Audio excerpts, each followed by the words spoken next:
All right, 6:02 in the Rose City. Time for Donnie Sprague on Portland Sports Leader 105.1 The Fan. Hump Day. In the Fan Sports Network. Good morning. Yes, indeed. Happy Camel, happy Hump Day. What is happening? How you doing? How you feeling? Oh, just a delightful start to the day. Delightful start. We're off to a wonderful, rip-roaring Hump Day Wednesday. Teddy ball game, crawled in your bed, pissed all over it. No, and actually not it at all. No, I just have a case of early onset man cold, which just sucks. So that's cool. And You're then sick again? I'm not sick, but I got the feeling that I'm gonna get sick, which is not good. Oh my God. I'm just miserable. And That's then, like 3 times in 2 months. Yeah, it's been about since the 1st of January, so we made it 2 months. It's a new world record without feeling sick, so delightful. You ever realize you did this to yourself all those years ago, saying, stop being sick, you have a good system like me. You just have to just not wash your hands and you'll be totally fine. Yeah, it's all backfiring on me, and then showed up to work today and realized that I did not bring an energy drink. And so my main source of energy after waking up and being tired at the butt crack of dawn is not in existence. So now I get to drink 37 black coffees like Swigard, and it's not going to get the job done. My stomach's going to be grumbling by the end of the show. I can't drink this much coffee. Well, happy Wednesday to you, huh? I'm feeling great You're today. all over the place. I'm feeling fantastic. How's your Wednesday going? You know, it could have been worse. It could have been I worse. did not reset my alarm from the blood moon clock. Ooh, uh-oh. And I had late basketball practice last night. That means I didn't go to bed till 10:45. When did the blood moon clock go off? 3:35. Ouch. I woke up just enough to turn it off and then rest my eyes and then woke up in a panic. straight panic. Uh-oh. 4:58. Gotta go. I was out of the house in 7 minutes. Yeah. That's all it takes. And actually, you could argue many days that I come in here later than I did today. Uh-huh.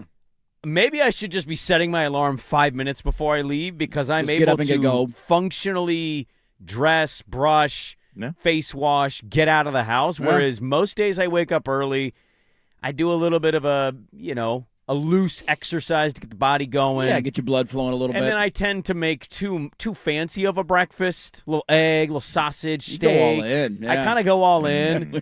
And then when I get everything going at the clock, it's like 5:08, and I'm like, damn, I should probably be going. I should get going here now. So when I wake up early enough, I run late. When I run late, I'm on time. That's It's an really interesting weird. conundrum to find yourself in. There's nothing that tops, though, the pressure of getting ready in a short amount of time. Yeah. I like doing that to myself a lot of days because I don't need, like, if I were a big breakfast guy, I'd be there with you, but I'm not a big breakfast guy. Just always hungry when And I wake up. I get it. I totally get it. A lot of people are that way. I just need something to get me through the morning. Like, I don't need a sizable breakfast.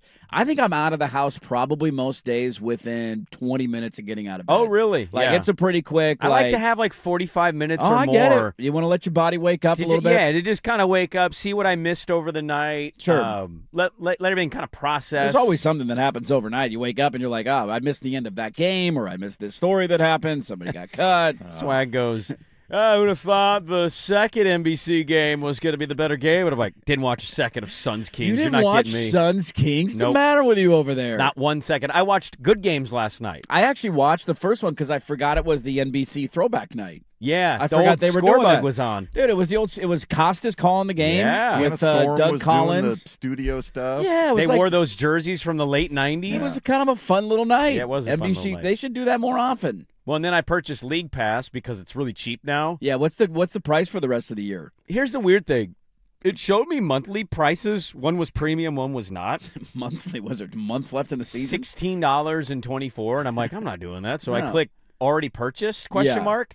Logged in, and then it worked. It just So allows you. I don't know what it charged me. I got to check my account. That might be one of those, like, if we can fool somebody to buy this the rest of the season, we'll fool them. But if they don't fall for our trap, go ahead, watch the NBA. It's usually about 50. What do we? How many games do we have left in the 20, season? 20 21. games, somewhere in Yeah. there. Yeah, not a lot. And it's not great games to be watching. You got a lot of tank teams now. yeah, But what I would say is it's more for me like when I get the good games that aren't televised, see Cavs Pistons last night. sure. I just watched that game. You want to be able to watch it. And then I saw Toronto and New York, and admittedly, I haven't seen a whole lot of Toronto, and they're just sitting there in the 5 seed in the East. Like One hey, of the more untalked about teams in the league. we're having who's an gone amazing from season, and nobody's talking about us. irrelevance back to not even in the play-in. Like, they're better than a lot of teams that get conversation in the Eastern They're Conference. better than us. Yes. I'll well, tell you that much. That's not a high bar to jump over right But I now. watched that game, and I think they're going to end up proving a lot of people that don't watch the league and Yeah. go, oh, Toronto's not doing anything. A quick flame out in the first round. Yeah, but a good season still. So you're going in the right direction. You take a massive step from non-play. Were they in the playoffs last year? They weren't in the playoffs last year. Not good. Were they even in the play-in last year? Because the East play-in can be pretty bad Don't sometimes. believe they were in the play-in. Although the play-ins have kind of switched from where they were last year to this year because now the West is probably worse than the East in the play-in. The play-in is... They missed it by 9 games last year. Yeah, they were Chicago terrible. was the 10-seeded, 39-43. Chicago were 30 wants to and be 52. 39-43 every year. If Chicago can do that, Chicago's happy. They've milked their fans for their money. There you go. They've shown that, hey, we're competitive. We're competing for playoffs. We can do this. We're in. But they know they're not good enough. At least no, this year they've leaned into the skid and said, let's just tank. Talk about teams who are always the same. One of the most random things that's happened to me now in working here is Luke Anderson sent me an email yesterday of the happy hour of Luke Anderson. I have a little bit of a bone to pick with Luke Anderson. You got beef with Luke Anderson? Little bit. Okay. I caught a little bit of his show yesterday because I was out and about. He's outraging you? You're yelling at your radio? I mean, just say on air that you only care about baseball. I mean, everything sucks. Everything's not fun to watch. Just be a baseball show terrible. every day. That's great. We I mean, need it's that. kind of what he's morphed into. He's Yeah. a big Mariner fan. I don't blame him for a lot of that, but like he was kind of popping diving off. into the World Baseball Classic. Is he all geeked up? You see the scene for the Weirdly Dominican not. Republic yesterday? That was pretty wild. No, I did. I didn't watch. Go any- look up that. I didn't watch it. What do you mean the 'cause scene? Go just search Dominican Republic on Twitter. They were Yeah, they playing played a, exhibition games. exhibition in, game. I knew those were Santo going on. Domingo. They're in the DR. Okay. and they hit a go-ahead home run late in the game. It's an exhibition game, and they hit a home run late, and it looked like Game 7 of the World Like they Series. won the World like Series? It was just light show, flags flying, fireworks going off. They're the SEC, I'm man. like, this game doesn't even count. It just means more. I don't know why. I can't remember if we had a conversation about this team at any point. It's one of the most random emails, and now I'm eager to see him when he gets in today to be like, why did you send this to me? Oh. And then I'm reading it, and I'm like, that actually is pretty crazy, so thank you for sending it to me. He sent me an email about the Atlanta Hawks. Okay. Why? Again, Well, we just played them. sure. It has to do with their record over a certain number of games. And I was reading through it. I'm like, why did he send this to me? And I pull up the article and I'm reading through it. And it's one of those like, Jesus, yeah, it sounds about right. That's kind of who the Hawks have always been. Their record in their last 90 games. Oh, I saw this. Did you see this stat? Yeah. It's and like the point difference, right? the point differential. So this year they're 31-31. They Yeah. have scored 7,278 points. They have given up 7,277 points. Right. Their record in their last 90 games, 45-45. Yeah. Their record in their last 134 games, 67-67. Their record in their last 348 games, it goes on, 174-174. Yeah. Like they've just been a 500 team for the last decade, and if you look at a certain game number, you can find exactly the 500 mark. Pretty wild. It is pretty wild. And I still don't know why he sent that to me, but I read through it and I'm like, it's kind of interesting. Because I'll tell you why. Because I listened to his show and he basically said he hates the NBA. So he wanted to give said me his NBA material. I think he said, I don't quote, wanna it's talk an about it. unwatchable product, which I'm just like, I don't think you're watching the right games. You got to He's watch like, the right stuff. He's like, Spurs Knicks Sunday. I was kind of excited. It sucked. And I'm like, they cut it to like 8. Yeah, it wasn't a terrible game. I mean, it's not the worst game. It wasn't No. the most amazing game. There have been worse games in the NBA. Far and away. Right now, you just got to find out who do I need to avoid the rest of the season. And once you come to that conclusion, the rest of the NBA is not terrible. You're going to get decent nights. But if you turn on a Utah Jazz, that's on Brooklyn you. Nets, You're making that Indiana, choice. Yeah, I mean, they're not on national TV that often. So the national TV games usually be pretty good. Like tonight, you got Thunder at Knicks. That's a good little game. Should be fantastic. That's tasty. I think the Thunder are going to end up pulling away and winning that game because the Probably. Knicks are the Knicks. But, like, that's tasty on paper. It's the Garden. How healthy are the Thunder? Healthier. I know SGA has been back. Yeah, he was that's back right. this weekend. J-Dub has been struggling a little bit. Other than that, like, you don't – you got Hornets Celtics, but if you don't have League Pass, you can't – I'll be watching that game. Now we have League Pass. Hornets Celtics. That's going to be fun. Excited to check out our guy Eric Collins. They're 15-3, I think, since the end of January, right before the Dude, All-Star they're one break. of the hottest teams in the NBA. They're a wagon right now. And every other game sucks, including ours. It's always that tough realization when you look up in the standings and you come to the conclusion that franchises who have always been really bad have jumped you.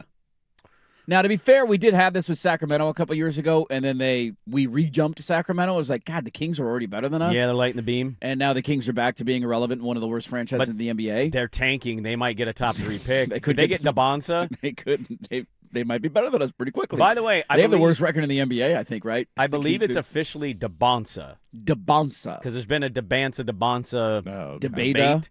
And I believe he says on the website for BYU, because the players get to say their names, he says A.J. DeBonsa. DeBonsa. Yeah. It's good to know when we get the number 1 overall pick. We got to know what to we got to know what to call him. That's my guy. Future Blazer. Of the top 3, that's the dude I like. You want him over Boozer? I think you go a clear pecking order of DeBonsa, Boozer, Peterson. Ooh. I don't think that's as clear to me. That's clear to me. I'd take Peterson. Okay. I like Peterson. Weird cat. Weird cat. No doubt. I don't know what Boozer's ceiling is. Okay. Danny thinks it's Duncan.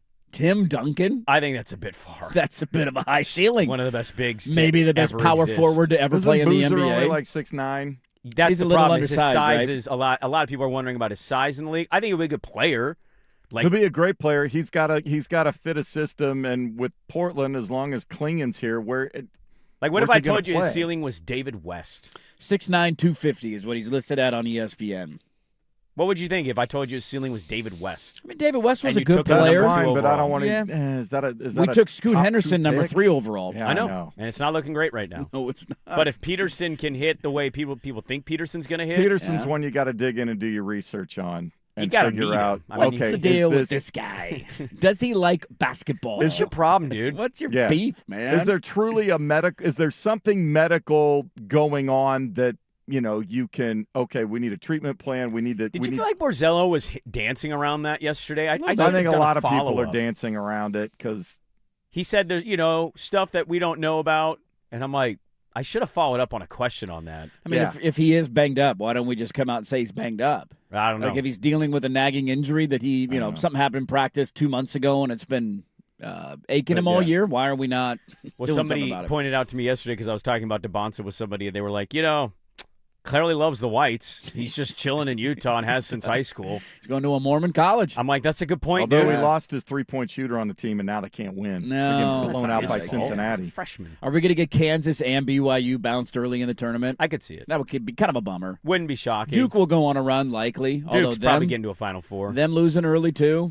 Those are the 3 big names I know, I man. like Michigan, man. I think Michigan's going to win it all. Michigan's Get them to the Sweet 16. They just, Even when every they lost once in to a Duke. while, they have a night where they just go stone cold shooting. The Duke game. They couldn't make anything in the Duke game, and they were still right in the thick of it. Well, thanks to a quad box, I realized my basketball team was playing last night. They were at Illinois. There you go. They I played turned it for off. like 7 minutes. Yeah, they did. On the quad box, did were did down college by 20. baseball come on? No, it didn't. It wasn't on No. Did you get TV. any score results from last night's baseball? I've got them in the update. I heard there's a red-hot team playing a not-so-good team. Yeah. Well, I mean, we're in the top 10. That wasn't a must-win for us. We're on cruise control now. Okay. We don't need to win. It's an early season game. Who cares? 3-time national champion. I feel like I would have heard about that today by now. The ranked team won that game. Well, what poll are we talking about? Pick one. The Oregon's in the top 10 in one poll. Why don't you stick that in your pipe and smoke it? He got you on that one. I got you on that. There's like 87 There college is baseball polls. Too many polls. So, We can agree on that. and Oregon State's actually in the back end of the top 25. I think they're 21st Still in that ranked? poll. Still And Oregon is They're 9th. 25th in Baseball America. They're Wow. 18th in another one, 21st in another Well, one. I think the point is No we saw top 10 them, votes, huh? We saw Oregon play a real baseball Saw 'em team. play a real Nobody baseball saw team. it. Not the Yeah. fighting Jim Trestles. Nobody saw it Get out of here. because it was on Big Ten Plus. It probably outrated NBA. How'd it games feel to last play night. on our network, bitch? Well, we owned you on your network, so how did that There you feel? go. I don't know. I didn't We're watch. too good for that network. Yeah. We're on Coin. Why don't you get a nationally CW syndicated coin all deal? weekend. You wanna Friday watch through the Beavs? Monday. It's on Every game of CW. the series against Xavier Oh, Xavier. I'm gonna, in the local trash market. I'm gonna be glued to that all weekend. You're the worst because if they're good, you won't shut up. when I they don't lose. care. Yeah, It does exactly. literally When they nothing to lose, me. You're like, I don't care. I saw Beaver fans talking trash on Instagram last night. I'm like, all right, good for you, man. You're the worst. But if they win, you'll hear from me. You're the worst. All right, we got a lot to get to today. We have a Donnie on the show. Donnie Darko? Donnie Druin. Donnie Druin? Now, he covers the Cardinals. They've got the Kyler Murray news. I want to talk about this. There are just names that you don't see anymore, and Donnie is a name I don't hear anymore. Donnie's a good name. Donnie's a great name. Who It's a are good your name. top 5 Donnies to ever exist? God. Think about the Donnies. A lot of good Donnies There's over some the good years. Donnies out there. We will talk with Donnie Druin. Why he goes by Donnie instead of Donald. What Yeah. leads to a Donnie? The only person I ever heard my dad or call my dad Donnie was his mother. Really? Yeah, my grandma. Huh. That was it. You're either in the mob or your mom did it. Yeah. Those are my only conclusions of how Donnie you get Nelson? to Donnie. Well, Donnie Nelson. but then he became Don Nelson because he had a kid, Yeah. Donnie Nelson Jr. Donnie Osmond. Donnie Osmond's a good one. I thought of that Now one. that's a D-O-N-N-Y, not a D-O-N-N-I-E. What about And is there Donnies a that difference? aren't officially Donnies? Danielle Marshall. They used to call him Donnie Marshall. Yeah, are we loosening it up too much? I don't know. Where are the restrictions here? Donnie And again- Wahlberg. I feel like if I were of that name, I would go by Donnie. Really? I think I would. Over Don? Over Don and Donald. I think Donnie's. I would fit a Donnie. I don't like. Well, no, I should be careful because everybody's got names. But Calm down. I think of the three between Donnie, Don, and Donald, Donald's my least favorite Yeah, I think I go Donnie, Don, Donald. because everybody's just gonna do the duck thing to you. Sure. Or the president thing to you. Oh yeah, there's that. There's that as well. Yeah. Well, Yeah. okay. There you go. Donnie Druin coming up at 7:30 today. We got a loaded show. Let's follow up on a story that impacted us pretty big, and then we haven't talked about it in a while. We'll start there. Dirt and Sprague 105.1 The Fan.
a.m. Well, a quick congratulations to a friend who is now going by the term Officer Ray Ramos out there. First day on the job. Got the gig yesterday. There you go. I mean, probably not yesterday, but it was in the group chat. Debatable topic. He got a lot of congratulations, as he should. But it came before the happy birthday of another friend. Ooh. He was the bigger story. The birthday on the day. The new job trumped the birthday. You know, I think the new job should trump the birthday, to be honest with you. How often do you get a new job? How often do you start a new career? A new career? Not very often. Birthdays happen every year. You're right. And I'm sure the Until birthday, you die. I'm sure the happy birthdays followed. What if that's my friend's last birthday? Then it would age pretty poorly. And let's remember this take and say R.I.P. That would be devastating. would but, be awful. you know, if you got another birthday next year, That'd you'll be get your awful. son. You'll get your shine that day. Speaking of law enforcement, a story we have not talked about in some time. Remember Chauncey Billups? I do. Chance. What's up, Chance? Chance, what's up? He's going to be in federal court today because they're going to continue to proceed with the poker gambling fraud charges. And so he and 30 others are awaiting the news about their case. They're returning to Brooklyn federal courthouse today. And federal prosecutors told the judge they could reach plea deals with nearly 24 people charged in October for their alleged roles in a nationwide rigged poker ring. Now, who's the plea deals cop with? plea deals? Yeah. Journalists haven't been able to find that out, No. and nobody knows if Billups is going to be one of them. His attorney did not respond to email, but Billups and former NBA player Damon Jones alleged to have acted as lures in the scheme. Prosecutors said that they think they were used in potential victims to games and then paid for their work. Both have pleaded not guilty. And so we're going to have to wait today to find out if he's one of the people trying to cop a plea deal. Could get a plea deal today. It's Bring one him of back, those, baby. Bring him back behind the bench. Like, what a wild show that was to do and wake up and like an hour before our show, he was arrested by the feds. One of the craziest days that we've had in this industry. Yes, Like, one of it the just- craziest what? sports stories ever locally. Not often do we ever do an entire 4-hour show. Now 4 hours. It used to be 3 hours. Not often do we ever do an entire show on one topic. It's very, very rare. Maybe Super Bowl Monday, some sort of massive local news that doesn't include somebody getting arrested and then the head coach of your NBA team getting arrested by the FBI. That's one of the wild. I'll never forget driving in that day. And it was in the middle of football season, too. Like, It that's was. right out of the gate. Yeah. There's actual things going on that we're very invested in and care about. And getting text messages from people and looking at my phone trying to figure out what happened. And then all of us coming in and figuring it out together. I remember looking on Twitter and seeing it from Shams, and I'm like, what? I'm getting butt cracked right now. There's no way this is real. And I just hit the talk back to Swag, and I'm like, he was arrested by the feds. And Swag's like, what? Guys, It was crazy. we got a bit of news to talk about here today. It carries a sentence of up to 20 years, by the way, if he's not copping a plea deal. Yeah, Why he's- federal wire fraud and whatever it is has the penalties have teeth. Now, Yes. he's been Not claiming the entire time he's innocent. Of course. I mean, they all claim they're innocent. Is he copping a plea deal, or is he going to Well, I actually think fight this and say he is? So the innocent? hearings, it's just an update, but I think they're figuring out where they are in the evidence gathering stuff, and there are, it sounds like reams and terabytes of electronic stuff. I mean, there's a lot of we heard some of the evidence, right? Some of the text messages and the way to signal when to bet, not bet. Face cards, like all that stuff was thrown out there when it initially happened, but also pretty wild to think that Chauncey Billups could be in prison for 10 years. It's pretty wild. My money would be on him copping a plea deal. You think he's one of the 24? If he's not one of those guys, I mean, we'll wait and see. Maybe he ends up being right. I mean, all the owe feds Chauncey are Billups after a the massive mob apology. guys. But They're after I think the they're mob after guys. they're after bigger fish okay. than Chauncey Yeah. Billups here. He was a pawn in a larger game, which, I mean, he should pay a punishment if the allegations are true. So copping a plea deal would actually make a lot of sense. Yes, I think that it would. Versus fighting and risking the chance that any evidence shows that you did some wrongdoing. I mean, I don't know what the plea deal would include. What are we talking about in terms of prison time, in terms of house arrest? What's the actual result of it? And we don't know the answer to that. Yeah. But my money would be on him going that route. And I think the feds would be all for it, to Swag's point, because I think they're trying to reel in some bigger fish here. Yeah. And he's just a part of that. And so if he can give them the access to what they want or help them out, then you got the whole weird thing on your conscience of, am I ratting out the mob? Have fun with that. I don't think you think like that. I mean, you can't, but you also kind of have to.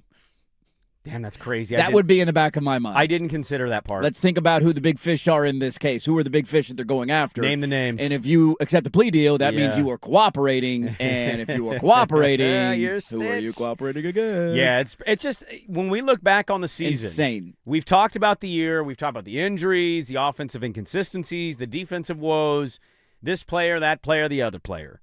And it's just we're going to look back and go, all right, that's right.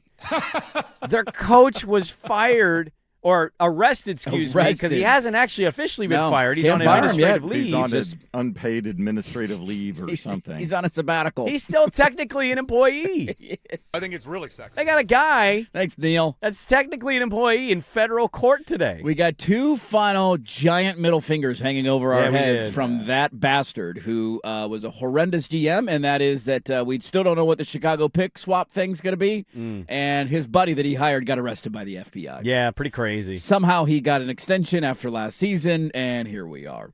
It's one of those stories that from time to time I honestly forget about. I forget about it until like a blurb will pop up. Accomplice with Rozier claims this, or unless something randomly jumps out, I'm like, that's right. Chauncey Billups, federal court. Oh, Chauncey's going to court in New Jersey today. That's right. I forgot about that. It is going to be wild to follow. To your point, like if he ends up not getting a plea deal, maintaining his innocence, and then gets found guilty, Chauncey Billups going to prison for 20 years. Now, I don't know if he'd serve the entire time and how that would all play out. Just bonkers. Bonkers if it happens. It'd kind of break my brain. Would he do one of those prison interviews to defend himself, tell his side of the story? Who gets the scoop on that one? Come fly out to New Jersey, hang out with me in prison. Let me tell you my side of the story. Would Danny go if he was the guy? I think you got to go. If you get that scoop, I think you got to do it. Danny Moring out today. Where's he at? He's in Jersey. He's in a federal prison. He's got the exclusive. What's That'd be up, good John? for the station. That'd be a hell of an exclusive to get. If you sat down for that interview and he's spending 15 years in prison, what's the first thing you say to him? Hey, Chauncey, what's the opening line? How's the food? Is the soap thing real? Have you dropped it yet? Hold on to it. Is that exaggerated from decades ago, or do you find it to be real? Is this a TV show thing, or are you actually dropping the soap? Have you seen the show Oz? How accurate? What are we talking here? Shawshank Redemption. You doing laundry? You got a spoon back there? Can you crawl out of that wall? Are there sisters in this prison? That would be a really awkward interview to start with. It'd be so awkward. Especially for people who have like we don't have a relationship with Chauncey Billups. No, We've never met him. We never talked to him. no. But somebody who had a relationship If with you've him, met Chauncey Billups and you have to interview him, man, how's it going? send Rip Hamilton to do it. There you go. I bet you she would do a podcast She with him. would absolutely do the podcast. That'd be such a banger podcast. Let's talk about Mr. Big Shot. Got Mr. Big Shot here. They're just jokingly playing cards as they ask him questions. Beat that. I got two kings over here. Just wild. We'll see what the follow-up's going to be, if he's going to be one of the people to try to cop a plea deal. All right, let's get into this. It just means more, and man, does it mean more. I'll tell you what I'm talking about next, but first, Swag with the Sports Update. Now, from the George McCoy and Warren Allen Sports Desk, a Sports Center update on the Fan Sports Network, 105.1 FM and 1080 AM. Brought to you by 808 Hawaiian Restaurant. Mixed plates like Grandma used to make. If your grandma were from the Big Island, Woodstock, Burnside, Beaverton, or online at ate-oh-ate.com. First on the Fan, Trailblazers road trip continues in Memphis this evening, taking on the Grizzlies. Denny Avdia has been upgraded to questionable with his back injury. Chris Murray now questionable due to illness. It's a 5 o'clock tip on KUNP Xfinity Channel 1016. Portland 8.5-point favorites. Memphis losing in Minnesota Tuesday night, 117-110 to the Timberwolves. Arizona Cardinals unable to find a suitable trade partner for quarterback Kyler Murray. Reportedly informed Murray he'll be released at the start of the new league year next week and will become an unrestricted free agent. The Oregon Ducks women's basketball team starts their run in the Big Ten tournament today. They take on 15th-seeded Purdue. Tip scheduled just after 5:30. You can hear this one on 910 ESPN. Portland pregame coverage begins at 5 o'clock. Oregon State with a season-high 6 extra base hits handed Oregon its first home loss of the season with a 10-6 victory. They improved to 7-4 on the season, ending a 6-game losing streak to the Ducks. More sports scores and stories in 30 minutes. Jason Swigard from the George McCoy at Warren Allen Sports Desk. Hurt, missing work. Insurance companies acting like jerks. Don't call your mom. Call George McCoy at warrenallen.com. Your home for the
a.m.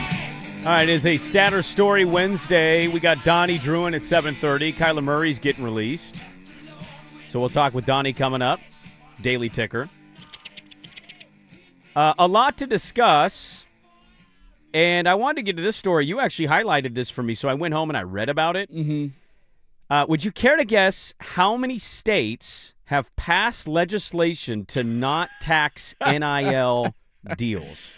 I'm going to go ahead and go out on a limb and say we're up to 6 states, and 5 of the 6 are in the SEC footprint. You would be correct. 5 SEC schools have a notable advantage when it comes to recruiting because yesterday... What do we got? Texas. Well, Texas and Florida already don't have an income tax. Tennessee jumped into this. Tennessee's done it. Georgia, I think. Did Georgia? No, I don't know if Georgia's gone that far. Give me a second here. I know Mississippi. Arkansas. Oh, Arkansas, of course. And now Ole Miss. Just think about that for a second. So if you are a nurse or a school teacher or a firefighter. Correctamundo. Or whatever profession you would like to include in this list. Sure. And you work in the state of Mississippi. Yep. You pay an income tax. If you play college football for Mississippi State or Ole Miss, is there another school in Mississippi that I'm not aware of that would be paying NIL funds? No, not in this Southern Miss. Southern Miss, I don't know how much they're spending in NIL, but NIL's, something. Look, okay, sure, fine. Southern Miss. You don't pay it. They are now passing a law that says you do not have to pay income tax. Yeah, student athletes. It's exempt. According to the new bill introduced by the legislators of the state of Mississippi. Which is, I believe, the poorest and the dumbest state in the union? It's usually that. It's usually ranking in that. You had reps Trey Lamar. Actually, I'm not going to read them off because there's like 5 or 6 of them. No need to. They basically created a bill, and to your point, tax exempt any athlete that receives NIL, name, image, likeness deals, are now tax exempt. If you're curious, like, hey, how do people feel about this? One of the reps says, NIL's taking the country and coming by storm. Other states are doing. I believe it's time Mississippi starts doing this as well. What is the total? Do you know the total state count? Because it's not that big. I know that they did this. No, I think we just listed all of them. Is that all of it? Yeah. I wasn't sure if like an Ohio jumped into the mix for Ohio State. Well, because I know Ohio they've had had stuff with like high school NIL. Yeah, they had the Quinn Ewers problem. Yes. Or no, it was reversed because Quinn Ewers went to Ohio State because of for a year because of the NIL with high school, and then came back to Texas. Right. So it's just those states. It's the states you would say probably are willing to do this. Right. So like Trinidad Chambliss, for example, is going to make $5 million in NIL, reportedly. Reportedly. No tax. No tax. Nope. No income tax getting paid on that thing. Tax-free, baby. Why fix roads? Why solve actual problems in society when Ole Miss was in the Final Four last year, damn it? And we want our Bulldogs and our Cowbells to get back to SEC relevance. It's just... One rep said, why would they not be taxed like any other employee? Is the only incentive for us doing this because other states are doing it? I just don't know why they're being treated different than anyone else in the world. And I'll tell you, Representative Lamar. Why is that, Lamar? Because you got to win the SEC. It just means more down here. I mean, their argument in passing it was essentially, well, we have to be able to out-recruit Tennessee and Arkansas and Texas and Florida. And so if we're offering an NIL package and a school from one of those 4 states is also offering that same NIL package, what is it? It's a larger payday if you go to any of those states because you're not paying an income tax on it. Didn't they? But, weren't they already recruiting as one of the best recruiters in the country? I mean, I think they're doing just fine. I think Lane Kiffin put together a playoff roster. I also don't think this is going to be the biggest difference between Mississippi State becoming relevant in the SEC again. I don't think kids think like that. Mississippi State has had 2 relevant years, I feel like, my entire life, and outside of that, they've been Mississippi State. And so I don't think this is going to help them in any way, shape, or form. And to your larger point, Ole Miss has spent a butt ton of money in transfer portal recruiting. Yeah. They haven't been great in high school recruiting, but they're slowly eking up, and they've done really good in the portal, which you got to pay guys out of the portal.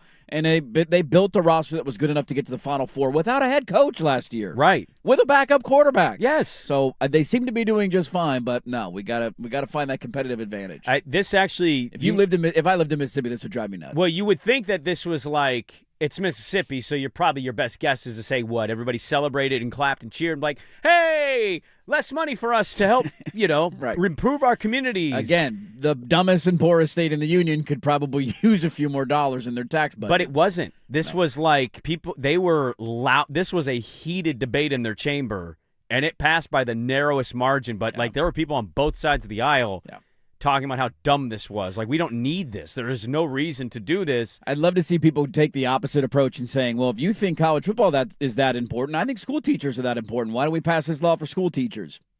I think nurses are very important to the general well-being of the firefighters. public. I think firefighters are pretty important to have. I think police officers are pretty important to have. Where do you draw the line on this? Where is the limit? How far are we willing to go? Especially if you don't win the SEC or win a national championship. Now you're just losing tax dollars and you suck in football. Yes. And we don't know if they're – I mean, I know Golding had a nice run in the playoff. We have no clue what kind of program he's going to run. Give us like 3-year sample size here. Not 2 wins with a roster that he largely didn't build. If you get to the college football playoff, then you don't have to pay taxes. There's an idea. There's an incentive. If you win and How you about get there – get to the championship and we'll exempt your taxes. Now, we'll give you a refund in April. Look, I know taxes is a whole controversial topic to a lot of people. This is ridiculous. What are you doing? You're Mississippi. Got to compete, baby. That's a lot of money you're just foregoing on for what? I mean, what are we guesstimating the budget for an NIL and income is for an Ole Miss football team? It's got to be $20 million or more. Because revenue sharing is now $20 million, if I'm not wrong, directly from the schools. And I know I think it's going to creep up. It might be 21 and a half, and it's going to inch up. And they're trying to act like they're enforcing payments over that when we all know they're not. No. They have no teeth to stand on. And so you're probably going about $30 million, I would guess, ballpark for the Ole Miss roster. Yeah, spitball it. Sure. Spitballing. I don't know what the income tax would be and how much state they would off $30 million, but it's not nothing. That much I know. It's not nothing. That's the point. It's not like 3 school teachers you did this for and their collective salary is $108,000. Imagine spending all those years trying to be smart enough to be a teacher, and then you read the newspaper and you go, cool. Yeah. Guess I don't matter. 18-year-old kid's getting $10 million, and he'll just keep every cent of it. I'm making $41,000 a year, and I'm being taxed on it. I don't know how many more states would do this, but I imagine if we're now getting a domino effect that they're claiming they're doing it because of Tennessee and Arkansas, that if there are other states in the SEC footprint, they will also follow suit. Let's move on. Speaking of follow suit, should we follow suit on the Fan?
a.m.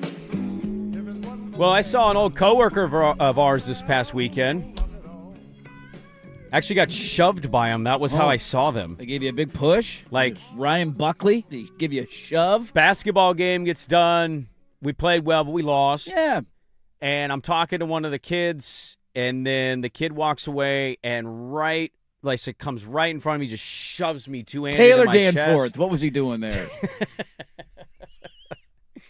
A good jams fourth would have been funny. Oh, I haven't seen you in 15 years. No, it was Samanel. Eric Samanel. And his daughter ended up playing against us in the next game. How about that? He was our scoreboard guy. Yes. Anyways, I hadn't seen him in a long time. It's been a minute. I talked with him. Eric Samanel, famously, for those who don't know, we worked with him years and years ago, like almost a decade ago. He was like, "What are you coaching this team for?" I was like, "With my daughter." He goes, "You have a daughter?"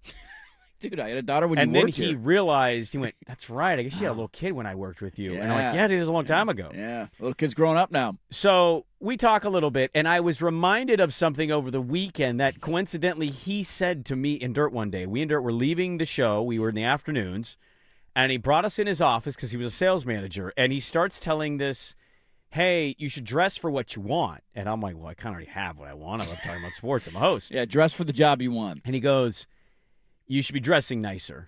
And I was like, what? And he goes, "You should be wearing a shirt and a tie and slacks." And I go, why?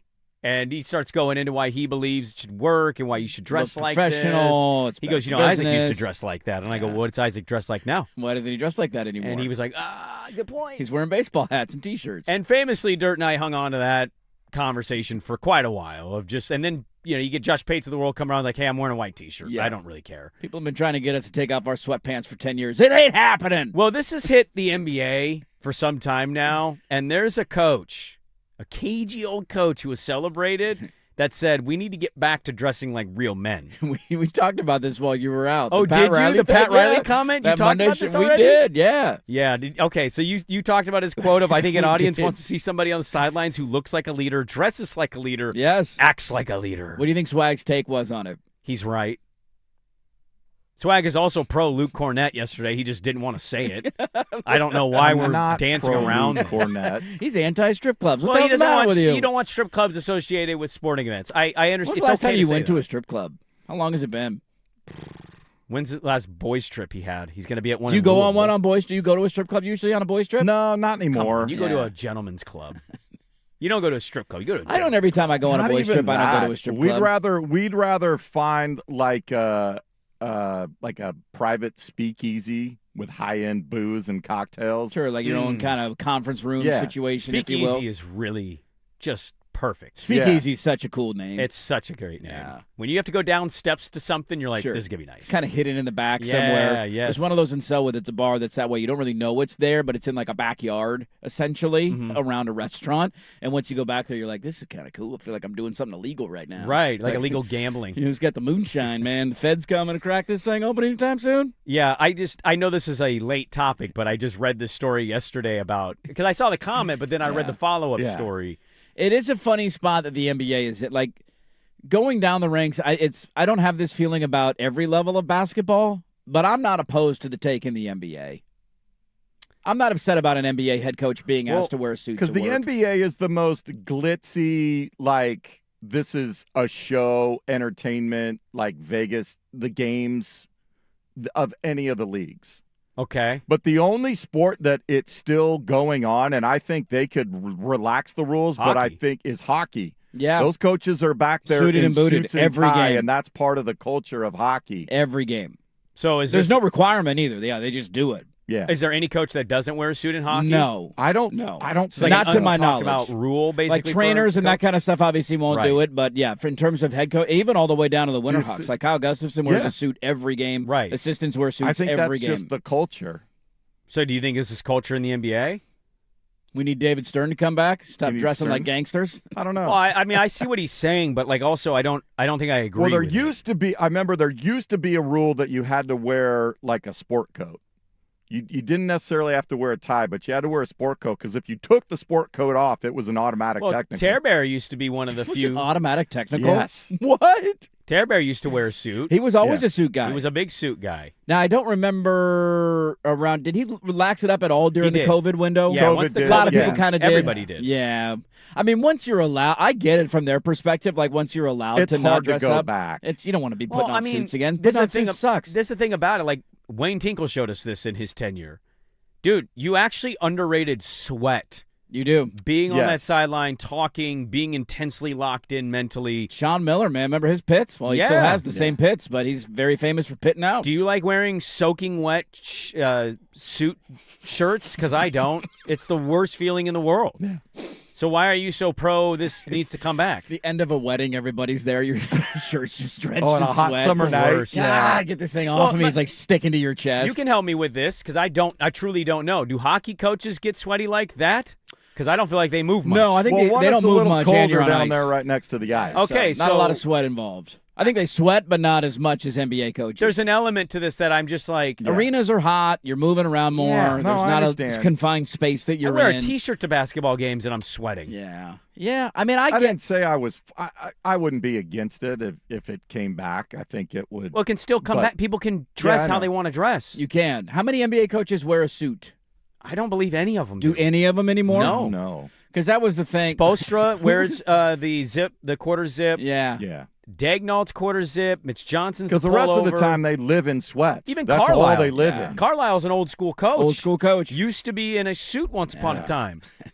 He's in the quarter zip. No. Remember when who was the Niner coach that wore the suit? Mike Nolan. Mike Nolan. Yeah. That was the first red An flag. homage to the old dude, school. I get it, man. Pay homage, but no, that ain't going to work. I don't trust you. I agree with you. Football coaches, if I see you in a suit or a tie, I don't trust you. I'm out, man. I'm all the way out. We were talking about, though, how funny it is how different sports have some rules, but some unwritten rules, like hockey being that way. Everybody just wears a suit, but there's not a written rule about it.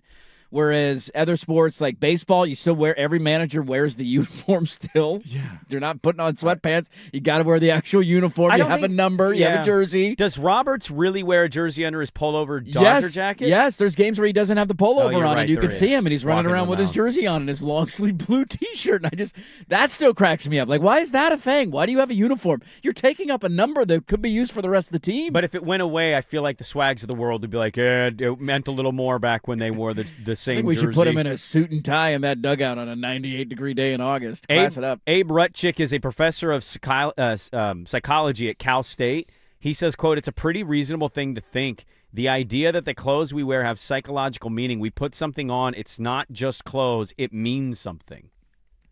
Well, it was part of the uniform. To which I would say, you're absolutely wrong on this, Abe Rutchick. I didn't put this pullover jacket on and these pants to mean anything. I needed to get dressed this morning. That's all that was. There was no meaning deeper than that. I guess Ime Udoka. I was trying to find if any NBA coaches still wear a suit. Ime doesn't wear a suit. No, he does not. But he was asked one of the, what are the reasons why, and outside of comfort and convenience, he said that it lowers the cost and the packing effort when I'm going on a road trip. Yes. It takes up less space in my suitcase. Right. The funny 'Cause- thing is the media members are still wearing suits. They still dress it up. Holdall's doing sidelines for Brooke. He's in a Yeah. suit. Yeah, Calabro and Lamar, when they're on the suits. suits got to suit it up. Isn't it funny? They're in the Broadcasters suits. will do it, but coaches Yeah. won't. The broadcasters haven't eased up on that. Let's give him a T-shirt, man. I don't need you wearing a suit. Lamar, wear a T-shirt tonight. How would you in feel Memphis. if Kevin Calabro tonight is filmed on the sidelines in a white T-shirt? I wouldn't react at all to it. I would. I'd be like, holy crap, he's out of a suit? Why are they still in suits? I don't know. It's a great question. Do you agree with the This premise? is like the idea of tipping, where we just have rules in society, and those are the rules we're living by, and nobody's asking the hard questions. Why am I tipping this much to this person when this industry doesn't get any tips? It's just the lay of the land. That's how you got to operate day in and day out. Do you agree with Riley, though, that it makes you seem like a leader? It does make you seem more prestigious when you wear a suit, for sure. I also fully understand the argument from coaches, and if I were a coach, I'd be adamant that I don't want to wear a suit every night. Because the idea of putting on a suit is always fun. Like, how many times a year do you wear a suit? 0. Well, like wedding, funeral, You don't have to do it for that either. Well, I mean, thankfully nothing at Sure. the funeral side, and I haven't had somebody get married that I've gone Well, to there you in go. years. So that's about it, though, for me. Like, right, if you have Sure. a wedding you go to or a funeral you have to go to. I usually have, 2 or 3 occasions. It's not a lot. And it's always Call the for idea of it's fun. You kind of feel good I when you're hate getting it. dressed up. And I Always like hated looking it. in the mirror because you look Yeah. snazzy. And you don't. I don't ever dress up. I'm wearing tan sweatpants right now.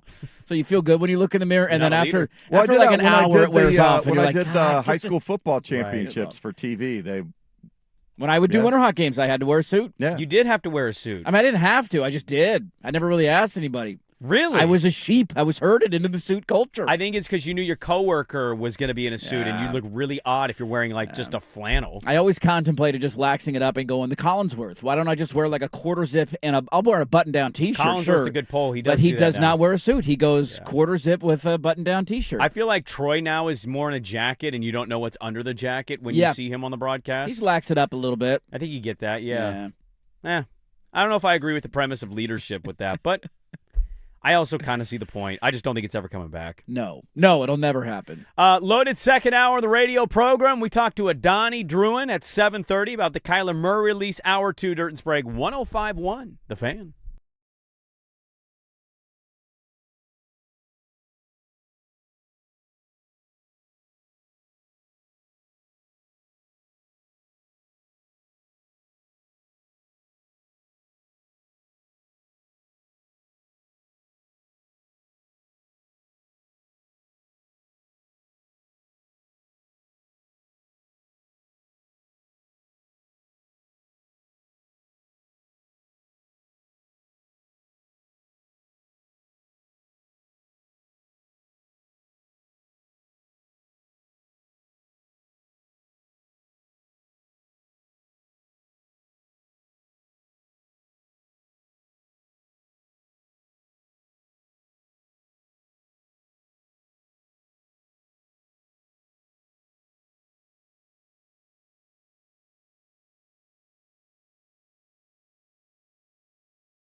Now, from the George McCoy and Warren Allen Sports Desk, a Sports Center update on the Fan Sports Network, 105.1 FM and 1080 AM. First on the Fan, Blazers in Memphis tonight, continuing their road trip against the Grizzlies. They're 8.5-point favorites. Denny Avdi has been upgraded to questionable with his back injury.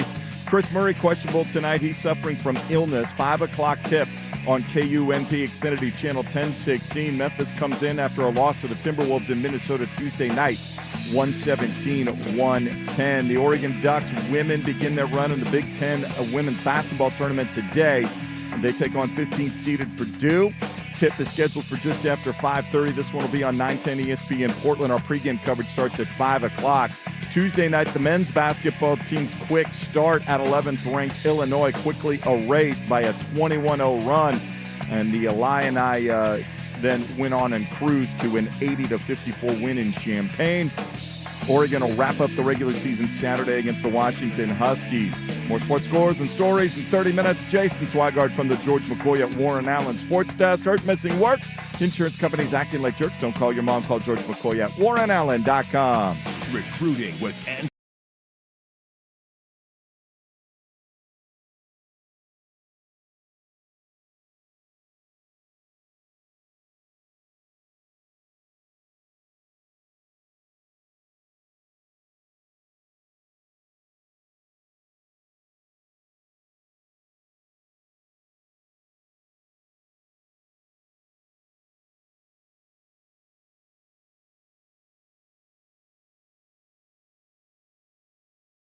Network.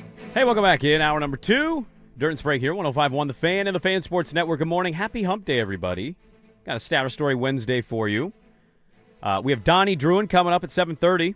We'll get his thoughts on the Kyler Murray release that is about to take place. First big domino to fall, maybe, of the offseason market. Maybe domino number 2 in Indy yesterday as well. Yeah, the tag stuff. We can get to the tag stuff today. Pretty rarely used move by the Colts yesterday. I want to remind you guys, right now as I sit, it's March the 4th. Yes, it is. On March 19th. What? And March 20th. What? Fan Madness is back. What? You can join us for the 2 most exciting days of basketball at Tom's Watch Bar at A. We'll be out there, the Firm, Happy Hour, Prime Time, all hanging out, broadcasting live throughout the day. Don't miss a minute of the action. Play hooky with the Fan for Fan Madness, brought to you by A. Window Nation, George McCoy at Warren Allen Attorneys at Law, and video only March 19th to 20th at A. Casino and Resort. Take your hands and put it down your pants, son. Yes, indeed. That's what the tournament makes me want to do. We'll get to some NFL stuff here in the second hour. As I mentioned, our guest at 7:30. I do want to talk about some of the tags and newsy stories that popped up yesterday. But I want to start the second hour with this. There was a team that played in the association last night, and they ended up winning their game comfortably.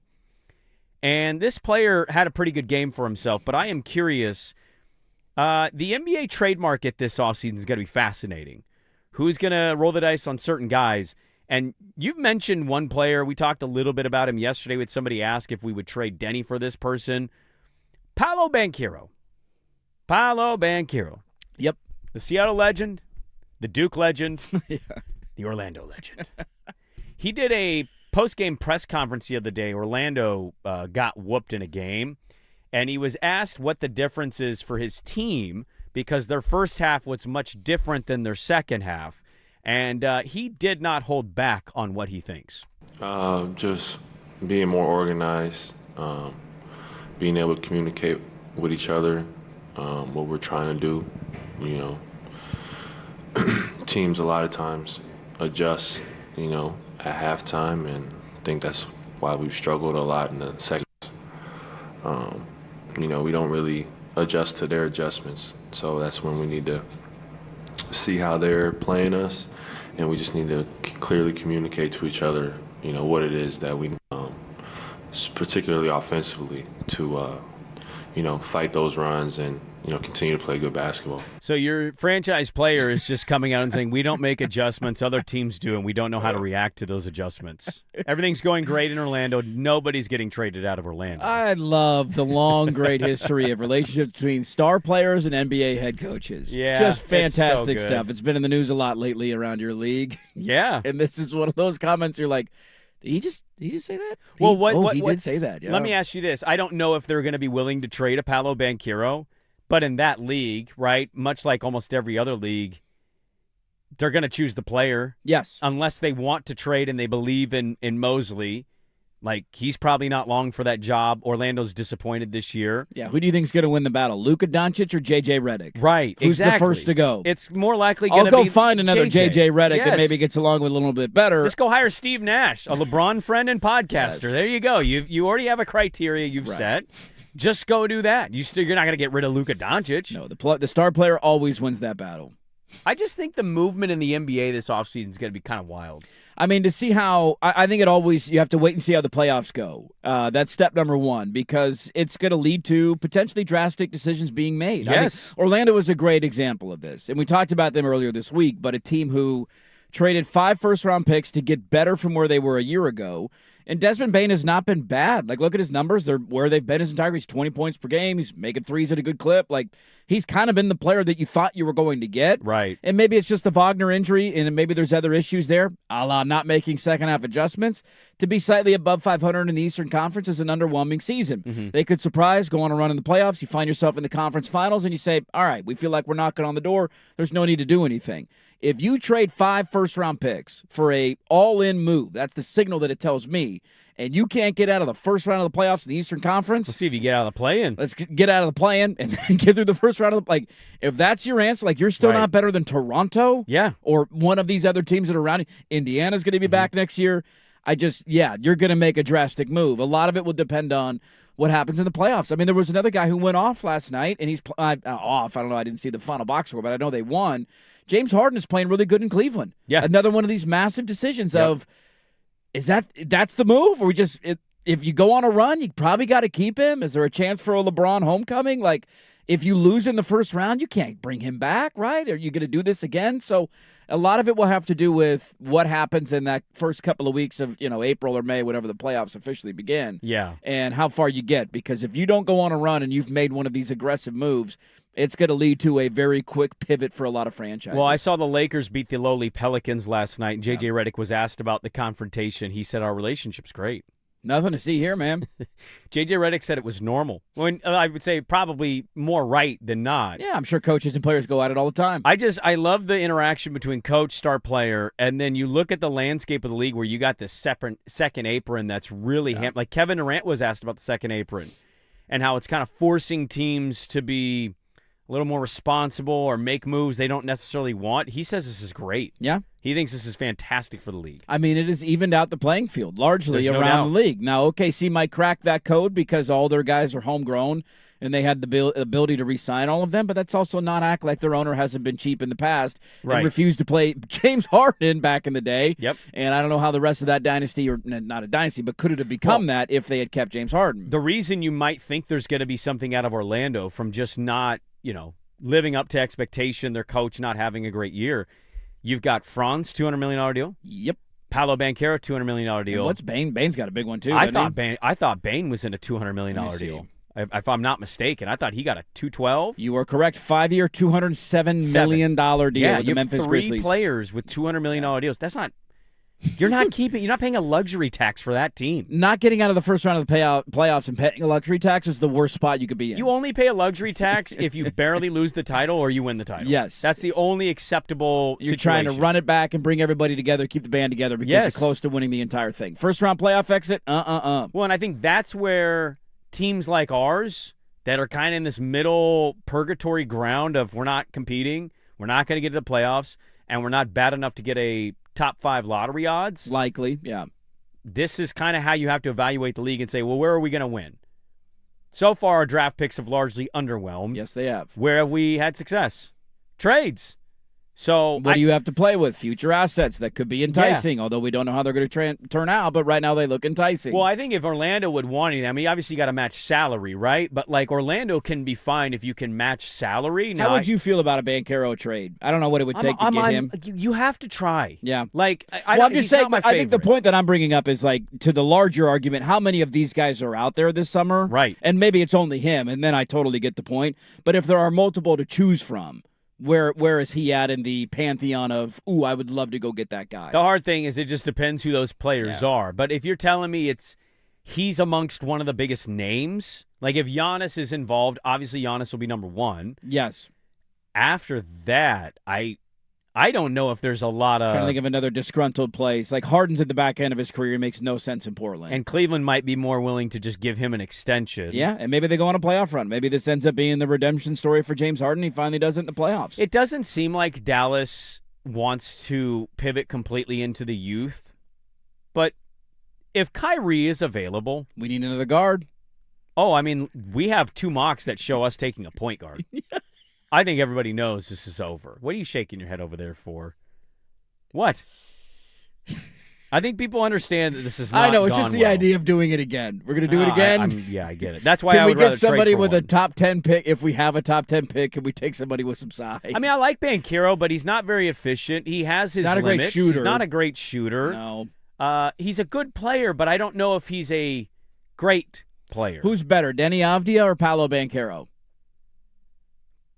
I think if you polled NBA fans, most of them would still take Banchero. Probably. I mean, he's led the team to the playoffs multiple times. They have won, but they've been there. He's been really good early in his young career. But I don't think that gap is as big as maybe you're suggesting. I mean, the difference is primarily But also, the chain size. of scenery could maybe go a long way for a Paolo Banchero. Without a doubt, man. Without a doubt. I'm not saying I'm out on him. He's just an interesting guy because he has very interesting. the size that you want in the modern NBA. He's a 6'10", 6'9" guy who can handle the rock. Bit of a hybrid position. Hybrid, he can kind of defend multiple spots, but he's not a great shooter of the basketball. And you can correct me if I'm wrong on this because I'm not going to pretend as if I watch a lot of Magic basketball. It feels like he's a guy who has to largely have the ball, similar in the fact of have to have the ball in your hands to be an impactful player.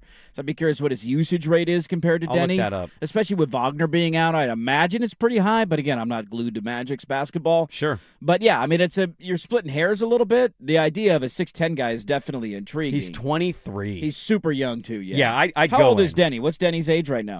Denny 25? is 25. 25? His usage rate is in the 96, or no, his usage rate this year, 94 percentile. He's largely been in the 96, 99, 94. He's up there. Which is, I mean, he's one of the highest usage rate guys out there, 28.6%. Give the ball, get out of the way. Yeah, Denny is 25 years old. Yeah. 25 years old. I mean, if it's a Jeremy contract or if they're willing to take on Drew for money purposes and then you probably throw another deal in there and then some draft capital. Sure. Yeah, I could see that being something they'd be interested in. I'd kick around the idea and then draft a point guard, baby. You can't be against it. No, I'm with you. Like you got to be open to any and all scenarios.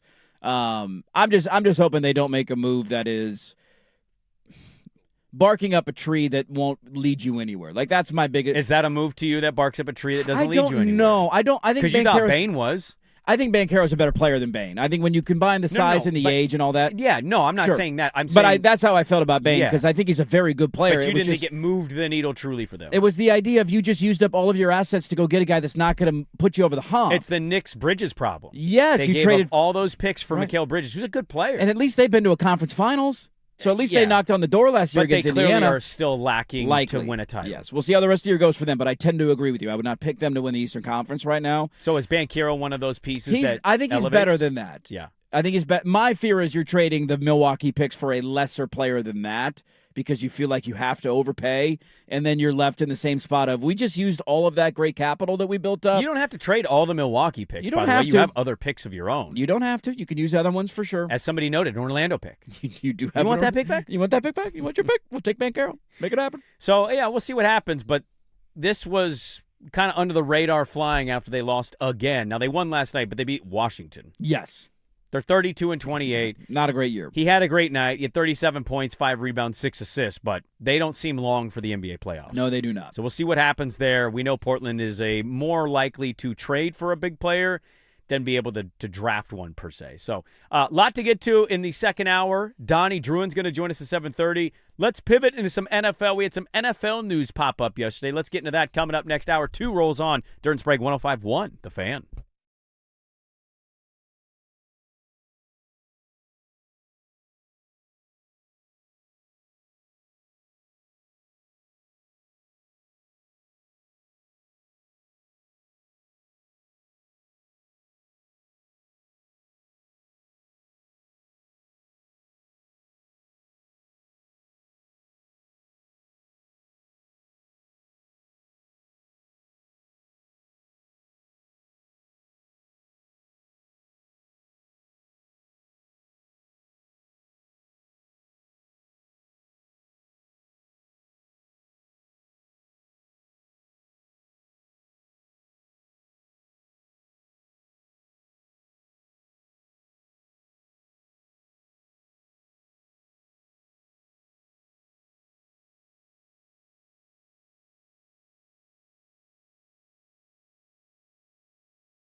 a.m. Welcome back in. The fan text line's 503-864-6326. Good morning. Happy Wednesday, everybody. Hope your Wednesday morning commute's going all right out there. A little wet, but hopefully the traffic isn't insane. P1's texting. I know a former coach who's going to be wearing a suit today. Chauncey. Yeah. He'll be wearing a suit. Although he didn't show up to, remember when they filmed him at our courthouse? He was in a Clutch sweatshirt. Yeah, he was in a hoodie. It was a, hey, LeBron and Rich. Remember, anybody get to Chauncey go, you're a little dumpy today. All the favors I did for you, where your lawyers at? Help me out here. Did you see Chauncey in the Clutch hoodie and think guilty or innocent versus seeing him walk into the courthouse good follow-up question. in a suit and say, plea deal, innocent? Maybe, do you need to dress for the court case result that you want? Is that what you're telling me? Yeah. Lesson of the day? Right. dress for. What's the outcome you want? You want to be innocent? You better wear a suit, man. But not too nice of a suit, because then you're going to look mobby. You don't want to look mobby. The Colts have placed the rarely used transitional tag on one Daniel Jones, which means he's going to make a set amount unless a team can come in and offer him a contract that then the Colts, I believe, are able to match if they so choose. I don't know why I put What's the number that they don't match? And then let me follow up with a question before you answer it. Okay. Who in the AFC South would be best served to offer that deal just to screw the Colts? Yeah, because you don't get that. You get that in the NBA, where teams will throw offer sheets at players who are restricted free agents, knowing, like, dude, Alan Crabb, you're not letting him walk for nothing. Roy Hibbert, yes. We offered Roy Hibbert. Well, there's two questions here. One, what is the number? But two, is there a length? Like if somebody offered him 3 years guaranteed, that the Colts are like, and the Colts are like, I don't know if I want to. The interesting part about it is if he ends up playing on the transitional tag, I believe from my reading it ends up being almost identical to the franchise tag, the amount per the year. It's $37.83 So it's the same million, as what so the finances of it aren't that different in terms of franchise tagging a guy. The reading I had on this earlier in the week, and it seemed like this was the direction they were going to go, was that they were taken aback a little bit by how much Daniel Jones was asking for, the amount and the years included in the contract, which I don't blame him, man. He finally popped in the NFL. Now, then he popped his Achilles, which is not great. I think that's why they were taken aback. Which is, yes, but I also don't blame him for being like, man, how many more cracks at a contract am I going to get? I want a 4-year deal making, $35 million a year guaranteed. How about we make something like that happen? Mm-hmm. And so the two sides were a long ways apart. This does give them the ability to continue to negotiate with him. My money would be on him ending up signing an extension with the Colts and sticking around. They just got to find, to Swag's point, the right amount of money and the right amount of years. But if you're a team in the AFC South and you throw something at him, it's a funny bit to do, but then you're facing the game of chicken where, what if the Colts don't match? And now you're the Jags and you just offer Daniel Jones 3 years, $90 million fully guaranteed. What if you're the Texans because Davis Mills is going to get traded? That was the team that came to my mind. And he's going to be out for a while, so you allow Stroud some time to say, you still got it. And then you're going to bench him, and then you move on. I'm just asking questions. Can you help me with this? Because I should have looked this up, but I forgot. So Breece Hall also got tagged yesterday, but he got hit with the non-exclusive, which when I'm reading about the transition and the non-exclusive, I don't see a difference. They're both tagged at a number. Yes. And the team both reserves the right to match any offer another team. So what's the difference? That's a great question. I do not know the answer to. Because both are written. They're the same thing. Like non-exclusive means we're extending you unless you get a deal. Now maybe you don't. Do you have the ability to match with a non-exclusive? Yes. You still have. Okay, Breece Hall can go get an offer sheet from another team and then take it back. And then the Jets can match that offer, or they'll have the right of refusal to match it. Yeah, I don't know. Oh, it's the draft capital. There we go. Got it, okay. My bad. That makes sense. Yeah. So you get some sort of draft compensation if you lose the player. Breece Hall got tagged, non-exclusive version, so he'll make $14.2 million, so he can negotiate with other teams and sign an offer sheet. The Jets have the right of first refusal and would receive 2 first-round picks as compensation if they decline to match. Now, that's a very similar to what happens in baseball. Where what's the terminology in baseball when you compensatory picks? Yeah, I mean there's some sort of tag or designation you can put on certain players that if you lose them in the offseason, you get draft capital out of it. So that makes a lot of sense in terms of the difference of it. Daniel Jones is a fascinating case study because he was the talk of the NFL for 2 months. I mean, they were a wagon. He had 19 touchdowns. I know he had the one game. Who did they get beat Steelers. by? The Pittsburgh game, right? Where he They threw played 3 or 4 terrible in that picks game, and everything kind of crumbled. And people were waiting for that moment for the world to fall down on their shoulders and say, see, I told you so. But they had an awesome year with him as their starting quarterback. And still damn near made the playoffs at the end of the year with Phillip Rivers. There is a slight difference in the actual dollar amount for the transition. non-exclusive transition. So the franchise tag uses the top 5 of the players. position. Yes. Yeah. The transition tag, it averages the top 10 players. Got it. So it's down slightly So the from what a money's franchise not tag. that It's not different, quite though. as much money. So what's it, like and 39 million to 37 million or Something like something that, in that yeah. range? Okay. So you're still in the same ballpark at least. Kenneth Walker was not tagged, No, he was not. so now people are thinking Seattle's going to reach a deal with Well, him. that was thought to be the case right after the Super Bowl. Well, I know, but people were still Yeah. speculating, what are they going to do with Kenneth Walker? He's a running back. I think we've undersold running backs too much, and I think teams are starting to realize, it's nice to have a good player at that position. Yeah, he was really good for them in the Super Bowl. And not roll the dice. You had Travis Etienne also didn't receive the franchise tag. Yeah, but not a lot of tags this year. Not a ton It of doesn't them, get no. used very often. I mean, the transition tag it rarely ever gets used. I think I read in the piece on Daniel Jones, it was like the first time it's ever been used on a quarterback since ESPN began tracking it in 2000.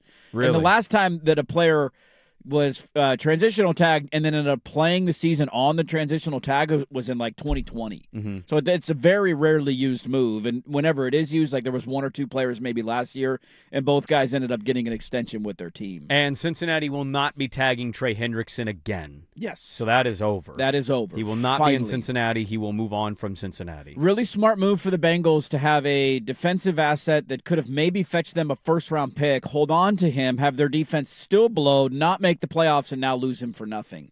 That's what we call good business. Jeremy Grant. When anybody with a brain a year ago could have said, you're probably not going to be any better defensively. That will probably limit your ability to win games. I think we all said that. There We were are like, teams he's who are good. offering you a first-round pick for him. He's, 34? Like, he's at the back end of his career. You're clearly not going to pay him. What do you need a lot of? Players on rookie-scale contracts because you got a cheap owner, and you're paying 2 wide receivers like $100 million combined? What are we doing? We met a listener years ago at an event. Delightful individual. Big Bengal guy. And I would love to see him again in person and just be like, why are you still a fan? How you doing, man? Are you still a fan? How you doing? You doing okay? Because if my team operated like Did this. he grow up in Cincinnati like it was? I don't remember his backstory of how he started became going a to Bengal games fan. and he was like 6 years you old with remember his the dad and backstory? I grandma. don't remember or the something. backstory. If it was passed down from lineage, When our P1's families. Gus, he was just like, I'm a big Bengal guy. And from time to time, we talk Bengals, and I think we would be a little agitating to him. You know what I mean? Be like, they're crapping on my team again. No, I don't mean to crap on your team. I don't like incompetence. They do it themselves. They do it themselves. Yeah, you already know. You're just upset that we're echoing how you feel because you don't want to hear about it. You guys have good things. You do. You got nice things. But your stadium sucks. Your owner's terrible. Trade T. Higgins, and let's build a defense. How about that? Got an F- on your food. You did. I don't even know how that's possible. You went from an F to an F minus. An F-. Mike Brown's around driving in a golf cart. Not good. One of the Nepo other big owner. news yesterday in the NFL was Kyler Murray is going to get released finally. He sent out a statement thanking Arizona and the community. Kyler Murray no longer the quarterback for the Cardinals. Who should pick up Kyler Murray? And what are the Cardinals doing? Always kind of interesting. Let's talk with Donnie Druin of Cardinals SI coming up next on The Fan. Now, from the George McCoy and Warren Allen Sports Desk, a Sports Center update on the Fan Sports Network, 105.1 FM and 1080 AM. Brought to you by Mountaintop Metal Roofing. No maintenance, energy efficient, fire resistant, and a lifetime warranty. Do it once, do it right. Visit mountaintopmetalroofing.com. First on The Fan.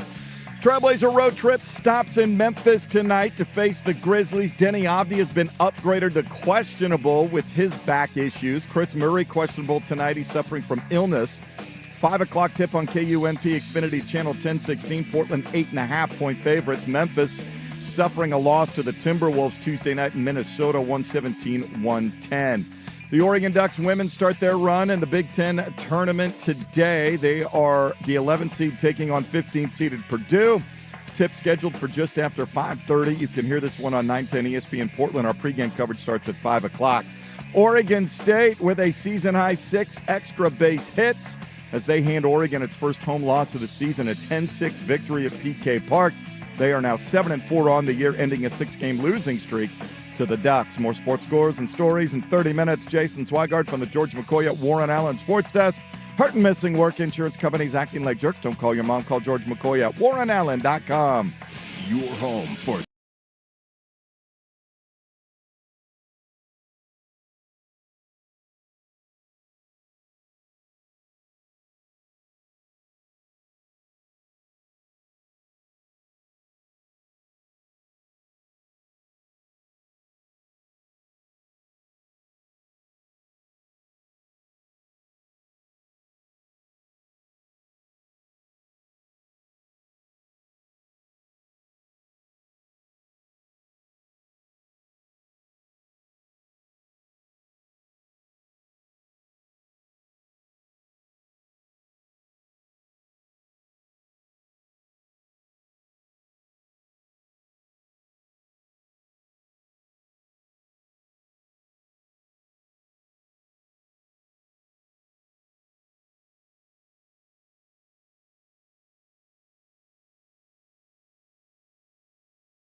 some stories can slip through the cracks. Now, before we do this, let's go over the ground rules. The Daily Ticker, where Dirt and Sprague hit the big stories you've heard about and some you haven't. How'd you do that? Actually, I'm not even mad. It's amazing. The Daily Ticker with Dirt and Sprague on the Fan Sports Network, 105.1 FM and 1080 AM. Well, we don't talk about this team that often. They haven't given us a whole lot to talk about. I'm pretty excited about this one for two reasons. One, I find what they're doing very interesting. Are they leaning into the side of the mountain, tanking a little bit, continue to be who they've been to try to get the next franchise quarterback, or will they try to find that in the open market? And then also, just a delightful name. We don't very often do it on this program. Get Donnies on our show. It might be the first Donnie we've ever had. And I'm really excited to talk with Donnie Druin, who covers the Arizona Cardinals and the Suns, by the way, for Sports Illustrated. Does an exceptional job on Twitter, at Donnie Druin. Donnie, good morning. Thanks for hopping on.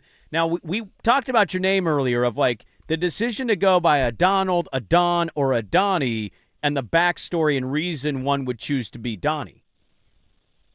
Yeah, first and foremost, I'm so thrilled to be the first Donnie you guys have on. I expect some kind of like award, a medal, or like something like that I could put in the background for podcasts and stuff. Yeah.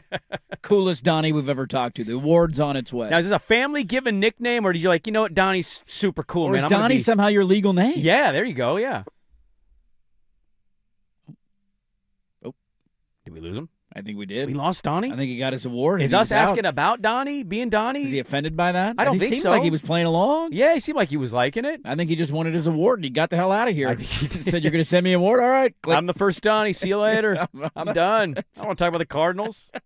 I just left me on pins and needles. I wanted to know the back. He was just about to tell us. I've I been know. waiting all day to find out. Damn it. Why do we call this guy Donnie? An Odyssey station. Did we hang up on him, or did he hang up on us? What huh? would you guess? Who's What would you What would you guess? I mean, we don't have technical difficulties. Swag says, of course, it's always the guest's fault. I love when it's Swag always does the a guest. phenomenal job. He's a company guy. Complaining behind the scenes about the technical difficulties that we have, and then always taking the side of the corporate company side. whenever some sort of technical problem actually arises. Yeah. That's a self-service. He's trying to get him back on right now. Donnie Druin, our delightful guest for Sports Illustrated. We can ask a Suns-based question if you have one. I don't know I if we'll think, have time, too, but- if your name's going to be Donnie, the last name matters as well. Like, if you're going to go by Donnie, you got to have a last name that fits with it, and Druin fits. Well, here's he's actually young. He's a young cat. He huh? appears to be pretty young, so I want to know if he plays basketball in his Is he spare young time. Donnie, huh? Is he Donnie Buckets? Yeah. Donnie Golf Sticks? Donnie Sticks? Dude, Donnie is such an elite. It's not just a great Donnie name. can for go with a your lot of name, different things, yeah. But it goes with every sport you can possibly imagine. Donnie Buckets. Donnie What Buckets. do they call you at the local Y? I'm Donnie Buckets, man. No big deal. I love Donnie Sticks. He's playing golf in Phoenix. Yeah, I think everybody who lives down there is like a sub-7 handicap because you can play golf year-round. And so I I'd think it's a imagine requirement, I'd yeah. imagine he's pretty good at golf too, and the handicap's got to be relatively low. I'd think. Well, we're delaying. We think we have him back. Donnie, try can you again. hear us? Yeah, take two, right? Okay. First time it's just a warm up. There we go. And yes. action. How did you get the name Donnie, or is it your actual legal name, just Donnie? No, the court system likes to call me Donald from time to time. That's actually my legal name. Donnie's kind of the more fun and formal name. When I'm feeling kind of like a Godfather vibe, sometimes people call me Don, but they're kind of far and few between. So Donnie's the preferred name. I will say there's a very distinct gap between people with an IE Donnie and people with a Y Donnie. We don't associate with those people. Oh, There's a beef between the IE the and the I's Y's. and the Y's. I mean, I get it. Yeah. There's a beef. Yeah. Now, quickly, we'll ask you Kyler questions, I promise you, but we like to have fun with this stuff. And this is truly, like, you got an elite media name. Yeah. Do you play sports in your spare time? Like, are you Johnny Sticks on the golf course? Or are you Johnny Buckets in your spare time playing amateur basketball? Yeah, whenever I'm on a golf course, it's only for the entertainment of others, so I try not to do that very often. I do really enjoy playing basketball, football, and soccer. So Donnie Football was the nickname growing up. I'm not quite like a shooter, more of like a drive and assist guy on the basketball court. Okay. And, I'm a goalkeeper whenever I play soccer. So I love playing sports. I love talking about them, and thankfully I got a job that lets me yap about it 24/7. Donnie Two Gloves. All right, last one for you. Donnie Darko, is that like all Donnies have to love that movie? It's spelled correctly, or do you get tired of the Donnie Darko associations? No, not at all. What's funny is before I got this full-time job, I used to work at a movie theater as a manager, and it would show the name tag would have our first name and then the only first initial of the last name. So my name tag said Donnie D, and I cannot tell you how many times people came up and said Donnie Darko. Now, I've yet to see that movie, by the way. You haven't seen it? You're a Donnie? You haven't seen it? The little snippets I've seen, I think I'm totally fine not watching it. Yeah, I think you'll be okay as well. Donnie Druin, our guest here, Sports Illustrated, covering the Cardinals and the Suns. Let's talk about the Kyler Murray news. This one was massive. I watched you on a podcast yesterday give your thoughts. Just the Kyler Murray run it's run its course through Arizona. Just the initial thoughts, feelings, reaction. I know it's been building up for some time, but now that it's kind of officially done, you're just overall recap of the Kyler Murray era and it coming to an end. Yeah, I think it was kind of like a long time coming, like you alluded to. And it was really nobody's fault. I think both parties can kind of point the finger at the other. Kyler Murray certainly never really consistently lived up to the number one overall pick billing, while the Cardinals, as you guys know, just haven't quite been the functional franchise people have wanted them to be. I think both parties kind of failed each other at different times throughout his career. Now, Kyler obviously still has plenty of talent, plenty of gas left in the tank. I mean, two-time Pro Bowl quarterback, Rookie of the Year. You've seen the flashes of what he can be. It's just unfortunately over the course of a 17-game season, he either hasn't been healthy or just hasn't been able to sustain that consistent level of play. And with new head coach Michael Floyd coming to town, it's really rare that you see a quarterback survive three different head coaches, jumping from Cliff Kingsbury to Jonathan Gannon and now Michael LaFleur. So it was simply time to move on. I don't think there's any hard or bitter feelings between either side, but also you kind of got to look in the mirror and say, okay, like, is this guy part of the future? And when looking at Kyler's overall body of work, can he go somewhere else and have success? Absolutely. Do I think people are rooting against him here? Absolutely not. But that being said, it was pretty clear it was time to move on for both sides. Well, I guess the follow-ups there are, one, what are the financial ramifications of cutting him? Because that's a massive contract that he just signed. So what does that look like in terms of dead money? And then what is the plan? Is the plan just like, hey, Brissett for a year, we know we're going to suck, and we got this dead money, so what the hell, we'll take a guy next year? Do you think they get aggressive with one of these names, Malik Willis, for example, in free agency? What do you think the plan is there long-term at quarterback? Yeah, there's a lot of smoke around Malik Willis's name, and it feels like everybody you talk to has the Cardinals as kind of, if they wanted to get him, they're almost in the driver's seat to do so. Really quick, the ramifications on Kyler Murray, cutting him pre-June 1st is going to be about $54.7 million against the dead cap space. Now, granted, he had a $52 million. If you take a step back and look at it big picture, they're only losing $2 million against their total salary cap, which brings them down to around 28 moving to the offseason. So $54 million is a lot of money no matter how you cut it. But the overall big picture of Arizona's cap space, it's not some massive anchor that they're going to have to try to rid themselves from. But that's the pre-June 1st cut. We haven't heard exactly how they want to do it. They can do a post-June 1st cut, but I think the Cardinals are very much of the mindset they just want to swallow all of it this year and then get into the future with plenty of cap space to potentially go get their guy. And speaking of free agency and kind of what they'll do at quarterback, I think we are going to learn a lot about how safe general manager Monty Allenfort believes Willis for the $20-30 million range that everybody seems to. He has to win next year or else he could possibly be fired. And whenever Jonathan Gannon was fired, there was a lot of conversation about whether or not Monty Allenfort was going to Jimmy Garoppolo is going to be another.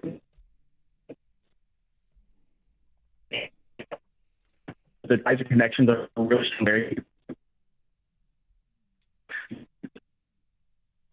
Quarterback coming up in the draft. He seems to be the best fit after Fernando Mendoza. But it feels like with how things are trending, they're not going to be able to sit with pick number 34 in the second round. They might have to move up in the first round to get him. Donnie, I want to be very honest with you. You cut out about 4 different times during that, but we were hoping the connection would stabilize a little bit, and you've been pretty good since you got back on. So I'm going to ask you a very quick question as we get you out of here, just because the connection issue's being a little tough. I love that you asked yesterday, you were in a pod, you're like, is it going to hurt if Kyler goes to Minnesota and wins? And the people you were doing the pod with were, no, don't care. And I'm like, that's ridiculous. Everybody will be hurt if you're a Cardinal fan if Kyler goes and ends up winning at a good organization. And so I guess I just want to ask, like, the team, if it's not Minnesota, that you think Kyler can be successful with, who is that team to you? Oh, man, I think the first team that jumped off to my mind was Atlanta. Just with the weapons they have there, they almost made the playoffs last year and, barely avoided it. My only gripe with him going to the Falcons is the former offensive coordinator Drew Petzing is a branch of the Kevin Stefanski tree, and that just did not mesh well the last 3 years in Arizona. So I'm not sure if Kyler wants to go through in terms of that offensive philosophy, but in terms of probably likely cap space and the ability to make a really serious playoff push next year, I think it's Atlanta for me. Okay, there we go. Great stuff. He's one of the best out there, and he's one of our friends. Our first Donnie ever in program history. The award's on its way. Donnie Druin of Cardinals SI.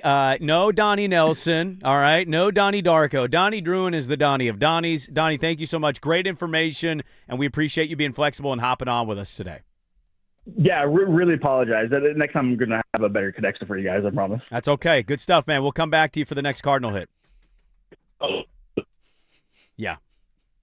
That kind of summed it up. That happens. Not his fault. Not his fault. Donnie Donnie frustrating. Druin seems I've had that delightful. happen to me before doing other interviews. I remember I was supposed to go on Furness's show one day. I can't remember what we were talking about, but he wanted me on, and I said, sure, I'll do it. And I don't know what it was about the spot I was in, and the producer brought me on, and she's like, that's a bad signal. And then I'm like walking all over the house. Like, this Trying to make it now better. I'm working for Right. you, moving around. I I don't know. know why this isn't happening. I don't have a landline in my house. It's a lot in life sometimes. Oh, we'll get him back on if we have any Arizona-based thing. He also covers the Suns, so if we want to do a Suns hit, because they're kind of one of the surprise teams in the NBA this year, They've already jumped us. we can do that. Good stuff from Donnie Druin there of SI. That's the Daily Ticker. We're back with more Dirt and Sprague 105.1, The Fan. It's time for Who's Stinking It Up? Do not go in there. A sports lowlight, ripped from the headlines. We couldn't do diddly poo. Brought to you by Three Mountains Home Services. Schedule your appointment online at threemountainshomservices.com. The fact that Jurickson Profar tested positive again for a performance-enhancing drug less than a year after his last test took the Braves by surprise, took his teammates by surprise, and according to sources, took Profar by surprise. Yeah, there's Jeff Passan. I don't know why an already guy who's been popped for performance-enhancing substances being popped again is a surprise. But How did this happen? poor Atlanta Braves, my Atlanta Braves, losing Jurickson Profar, who was set to hit for the Netherlands? Yeah, World Baseball Curacao, Classic. the island, is a protectorate of the And Netherlands. then he got called Dude, right before the game. This is going to go down as one of the dumbest things ever. He doesn't have another chance to get paid. He lost was $15 million. guaranteed $15 million. You could strike out literally every at bat all season and make $15 million. Yeah. And now he won't see a penny of it. Yeah. And he's done. He's never going to play again. Chop on, baby. Who's stinking it up? Jerickson Profar and steroids. Brought to you by Three Mountains Home Services. Our friends at Three Mountains Home Services have a sweet special this March. Purchase a new high-efficiency HVAC system and score a 16-year parts and labor warranty. 16 seasons of comfort starts now. Visit threemountainshomservices.com today.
In the third and fourth hour of the program. Good morning. Happy Wednesday, everybody. Your Wednesday's going great. Good stuff from Donnie Druin, an all-time Donnie there. People asking, should you start going by another nickname? Should you be Brando? I don't think Brando carries the same, As Donnie? Brando. Donnie is just like elite to me. You know what I mean? Donnie's great. Johnny and Donnie Johnny are and just Donnie are good. so good. Pretty solid nicknames right there. Donnie Sticks, Donnie Buckets, Brando Buckets. Yeah. It sounds like an off-brand knockoff company, Brando. You just think Tim Brando. You're the Kirkland sports drink. Oh, dude, I'm worse than Kirkland. What's below Kirkland? I'm the Fila of sports apparel. You wearing those Are those Brandos? Fila's still rocking everybody at the Olympics with their gear. I'm not hating They're on still Fila. in business. I'd light up Fila's once as a child. I have a fondness for Fila. Do kids still wear the light up shoes? Is that still a thing? I don't know if they still exist. My kids don't have those been replaced by the dumb shoes with wheels on the bottom of them? Well, they did years ago, the Heelys. The Heelys? You always would see the one kid toe up, and then the back leg's kind of zesty out. And it's like, You cannot do the wheels in the bottom of the shoes and not be zesty. There's a zest to when it, you're right? riding the wheel shoes, zest just comes with when it. you have Heelys, you are doing that in You're a doing zesty hand motions and All of it. activities that Yeah. just, you got to balance. You got to make sure you're not falling. There's pizzazz. Some to it, kids you know? weaving in and out of the grocery store aisles. What the hell's going on here? Get them under control, man. When so those came out when my little brother's about 4 years younger than me. Those really didn't hit until I was too old to be wearing them. And I remember they were past our time. My little brother, I think, was the first age of waves of the Heelys. And I remember he had a pair. He got a pair as a gift. And he used to roam around because we had a place with wood floors once. Mm-hmm. And he would once in a while just like zesty through the kitchen. Where's he going? You just see him through a hallway. And one day he did it. I almost tripped him. I almost was just like, want to stick the foot out. I'm like, just stop doing this crap. Stop. What are you doing? Take the walk. A okay? wheel. You can't walk? Go ride a razor I'm trying to scooter remember outside if if you want Pax to. had a pair of those. That probably when he would have was been right in little. his wheelhouse. It when would those have been. became, He hated walking. Well, because when they came out, I think they had a skater shoe version of them. Yeah. And my little brother was actually If a really he was good awake, skateboarder. I'd text him, but we're not even close to being awake. Yeah, send him a text. We'll hear back at 10:15. We'll report back on the show tomorrow, and you're in Vegas. Let us know. Did he wear the Heelys? My youngest daughter had one of these like a year or two ago. Uh-huh. And, she would Heely around a little bit, and it shocked me and my wife that she was coordinated enough to do it. Like, hey, this is a nice Look at little her. win right here. She's shocking us right now. Didn't see that coming. But she doesn't wear those anymore. Yeah, no, I mean, I think you age out of them relatively quickly. I was just thinking about light-up shoes the other day because I was, contemplating Teddy Ballgame would love a pair of light-up shoes. He would think that's the bee's knees. I still think they make light-up shoes. They have to, right? They got to be out there. Yeah. He loves stomping, and every time you get a good stomp opportunity, he's taking it. Well, and, you're at a park on a summer's eve, and it kind of gets dark super quick. You're like, where's Teddy? And you see those green and red lights just flashing. See him across the park. He's over there. Like, damn, he's super far away. We got to go get him. I'll tell you, the light-up shoe is much better than anybody that may have tried to suggest having, sing-along shoes. Yes. You know what I mean? Like Without a a stomp doubt. and it's an itsy-bitsy anthem playing. No, not again. And I'm glad they didn't create those. Every time you take a step, it's another word of the song. You just got to walk the entire awful. time just to sing the song. That'd just be the worst. I'm going to check out some lineup shoes. No wheelies, though. We're not going to allow those. I don't want those things, man. It's a health hazard. Get out of here. Now, I don't know. Is Healy a company or do they just call them Heelys? I have no idea if that's what the name of sick it was. Nickname for those shoes. Maybe there's your nickname opportunity right there. Who in our office is most likely to be rocking a pair of Heelys? They come in, they go, hey, guys, and then they randomly just go wheeling down the hallway? Heel down the hallway. That is a great question.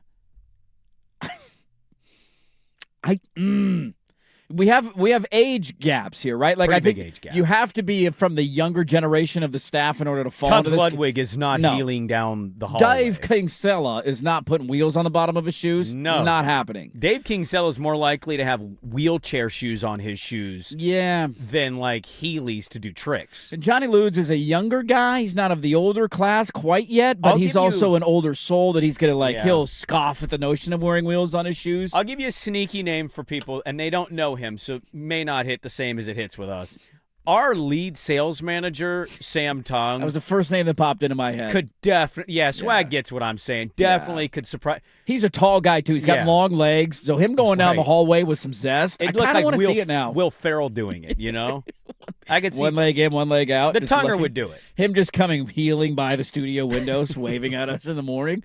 I think we might have to. That's our white elephant gift for next year's holiday party if we ever do those again. Here's your Healy shoes. I don't want to do a holiday party. I do think it'd be fun in the office if we did Secret Santas.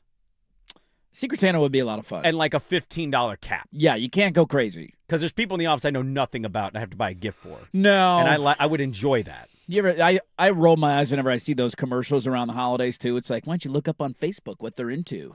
Buy her a kiss gnome. Remember that commercial that was going around? Oh, the guy stalking his coworker. coworker. The guy stalking his boss or his coworker. That was creepy. Yeah. Oh, she's into Kiss. I saw a post from 2013. I scrolled back for 8 hours and found Christmas ornaments. Right. Kiss Christmas ornaments. With the long tongue, man. Patrick Harris being a wheelie guy would be pretty funny. I could see it back in his day. I could see him being a wheelie guy. At a younger age. Yeah.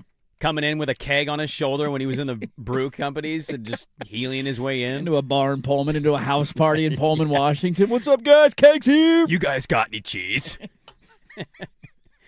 Coup gold. Like, okay. All right. I mean, it's good cheese. I'll give them It's that. not bad. They got good cheese. It's not bad. They got that.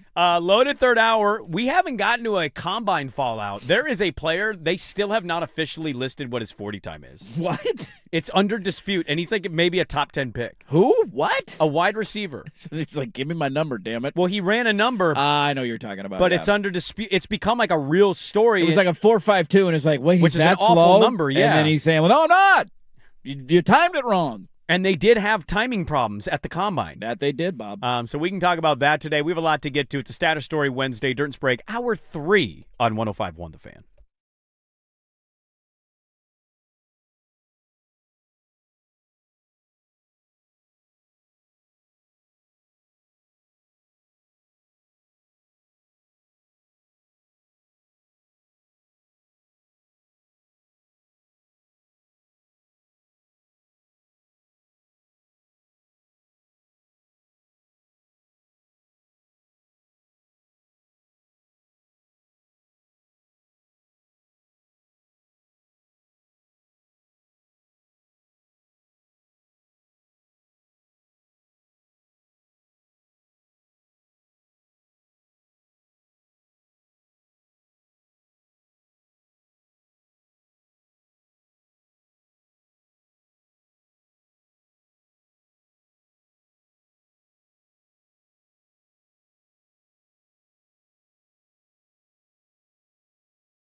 Now, Now, from the George McCoy and Warren Allen Sports Desk, a Sports Center update on the Fan Sports Network, 105.1 FM and 1080 AM. First on the Fan, Denny Avdia has been upgraded to questionable with his touchy back. Chris Murray questionable tonight due to illness as Portland's road trip stops in Memphis to face the Grizzlies, who are fresh off a 117-110 loss to the Timberwolves from Minnesota last night. You can see this one on KUNP Xfinity Channel 1016 at 5 o'clock. Portland, 8.5-point favorites.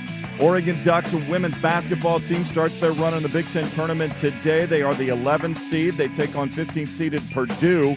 Tip is scheduled for 5:30. You can hear it on 910 ESPN. Portland pregame coverage starts at 5 o'clock. As for the men's team, their quick start at 11th-ranked Illinois quickly erased by a 21-0 run with the Illini midway through the first half. Ducks got rolled in Champaign 80-54, and they'll conclude the regular season Saturday night against the Washington Huskies. More sports scores and stories in 30 minutes. Jason Swigart from the George McCoy at Warren Allen Sports Desk. Hurt missing work. Insurance companies acting like jerks. Don't call your mom. Call George McCoy at warrenallen.com. The home of prime.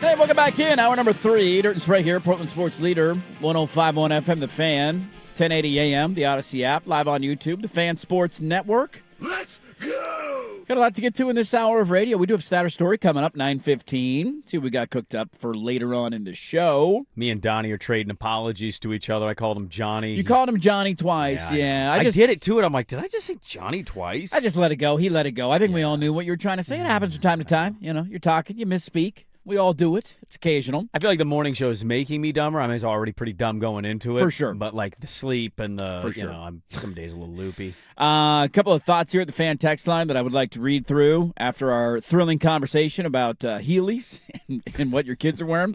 By the way, multiple parents announcing that, yes, the light up, you can get boots, you can get different kind of, the shoes. Sure. Still a massive thing. 2-year-old's favorite thing ever. I do feel like the light up shoes should have been advanced. I feel like the technology of light shoes are not better. I'm going to look that up. I want to see what they look like now. How's the whole shoe not have an ability all throughout the logos and whatnot? It used to just be the bottom sole would be clear. The bottom, yeah. And the day those lights went out, if you ever had a pair as a kid, it was devastating. You're like, well, now these shoes suck. Now they're just ugly shoes. Yeah. That don't light up anymore. Right. It defeats the whole purpose. Yeah.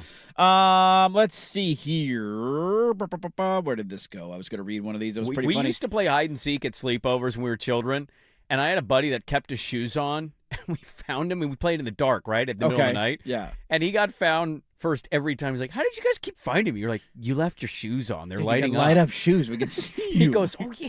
Oh, yeah, I got to take those off. Totally forgot. 29-year-old chiming in. I definitely had a pair of Heelys. The wheels actually got banned at school when I was in school. They did. They were dangerous. Yes, so we had to put the platforms in. So evidently there's a little thing you put in the bottom to cover up the wheels. I didn't know that. Like a sliding door? Yeah, and then he said, I'm the opposite of you guys. I can't wait for the adult versions of these. We got a war in the Middle East. Epstein files going on. I just want to roll down the sidewalks. I'm with you, dude. Let me roll. I totally get it. Let me roll down the sidewalks. If they have little engines that you can control with a little remote control at some point, I wouldn't blame any adult for having those. Somebody said my 18-year-old just bought a pair. The old teenagers are now wearing them ironically. That's like the ironic thing to do, which is kind of funny. I could get that. Somebody saying second day in a row we're talking about feet or feet-adjacent material. Hey, I didn't bring this one up. At least I don't think I did. You made waves yesterday in our office. And by the way, I got overwhelming support of people who don't wash. Oh, you won that debate. I couldn't believe I won that debate. I was shocked. Because I look at you guys like I'm crazy. My favorite part about the aftermath of the show yesterday, we don't need to revisit our foot conversations. Whatever your fetish is, allow that to be your fetish. My favorite thing was people questioning why we talk so much about feet and then continuing on for a 25-minute conversation about feet after the show. So I clearly sparked an interest in some people about what fan host feet look like. what they are. I don't know if you sparked an interest. I think you sparked a. It was debated. It was think debated Dirk's after the admitting show. a kink out loud, It and was we debated. found that out. It was debated yesterday. That's We all got I'm a Rex saying. Ryan on our show. Hey, no offense to Rex Ryan. He went to back-to-back AFC title games, so maybe I'll do that too. We do have a lot to get to. Let's talk a little bit about the news that we brought our Donnie on to talk about. Now, I mean, we kind of assumed that this was going to happen. We all had a feeling that the separation was going to take place, and it was just a matter of when will it happen, how much is it going to cost them, and then what is the move for each party. And so the Cardinals are going to release Kyler Murray next week. They told him that yesterday. He released a thing on social media saying, thanks Arizona for your time, blah, blah, blah. My best football days are ahead of me. He's already guaranteed, $36.8 million for 2026, and he would have been guaranteed for another $19.5 million in 2027 if he was still on the roster on March 16th, which is 12 days from now, hence why they're going to cut him next year. And so you're going to eat some dead money in Arizona, but they're not going anywhere, so they clearly don't care. And it does free up the ability for him to go play somewhere else and not have to sign the largest contract imaginable. And when you think of Kyler Murray, our friend Donnie down in Phoenix gave us the Atlanta Falcons as a spot that makes the most sense to him. It's a good one.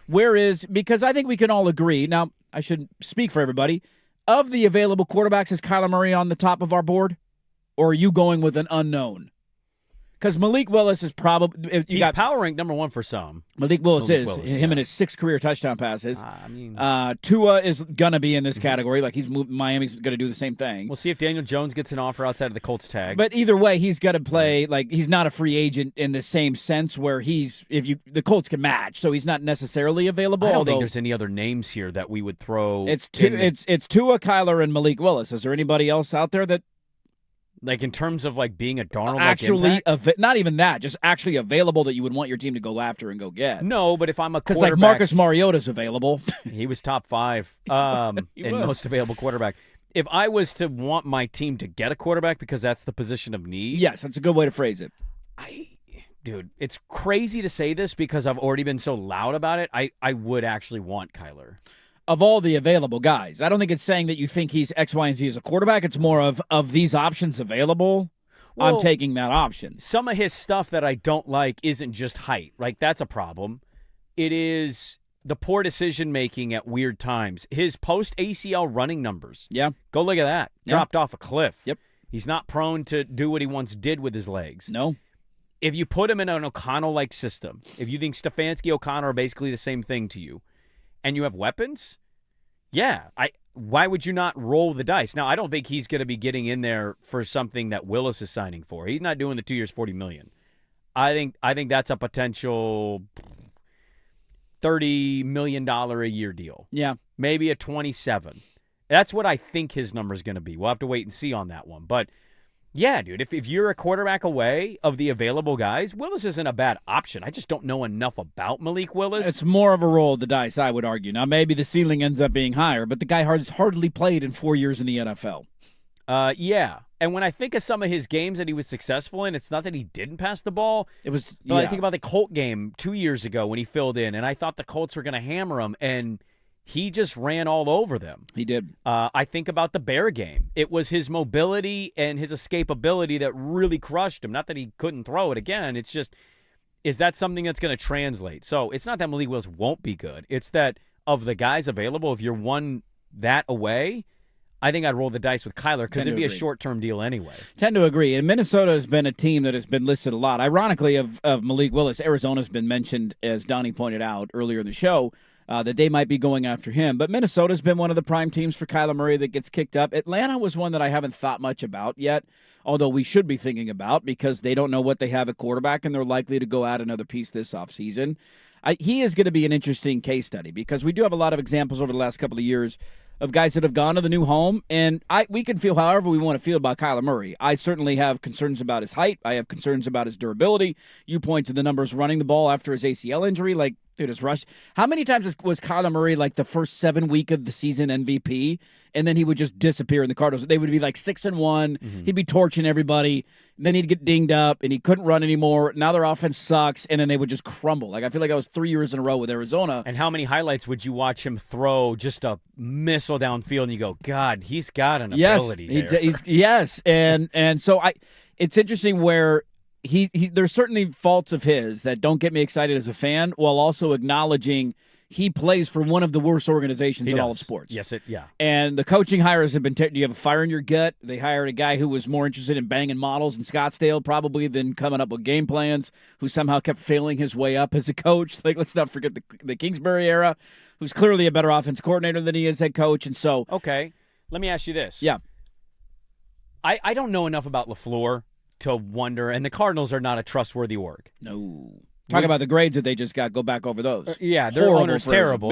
Terrible this isn't a pro the franchise. This is a pro a situation. Who's going to have more success next year, Kyler Murray or Arizona? I would gamble on Kyler Murray. But here's what's interesting about it. Go look at the numbers of Kyler being quarterback for Michael Wilson, and then Kyler Murray not the quarterback. Marvin Harrison Jr. and him clearly didn't have chemistry. No. You're going into a situation where you appear to have somewhat of a run game.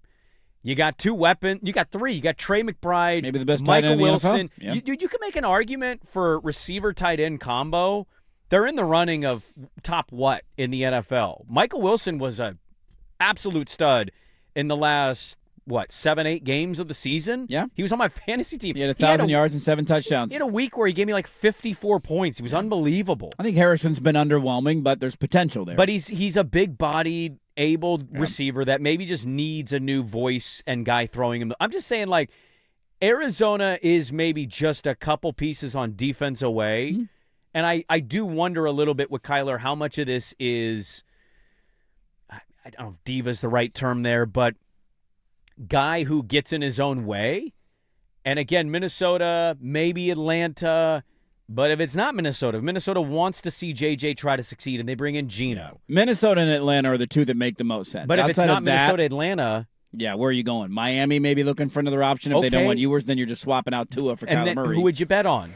Right? You may be willing to take Arizona in the wins department. I think the other tough part, though, for me with Arizona, and this, again, can be proven wrong rapidly because we said this about a division last year and it aged terribly.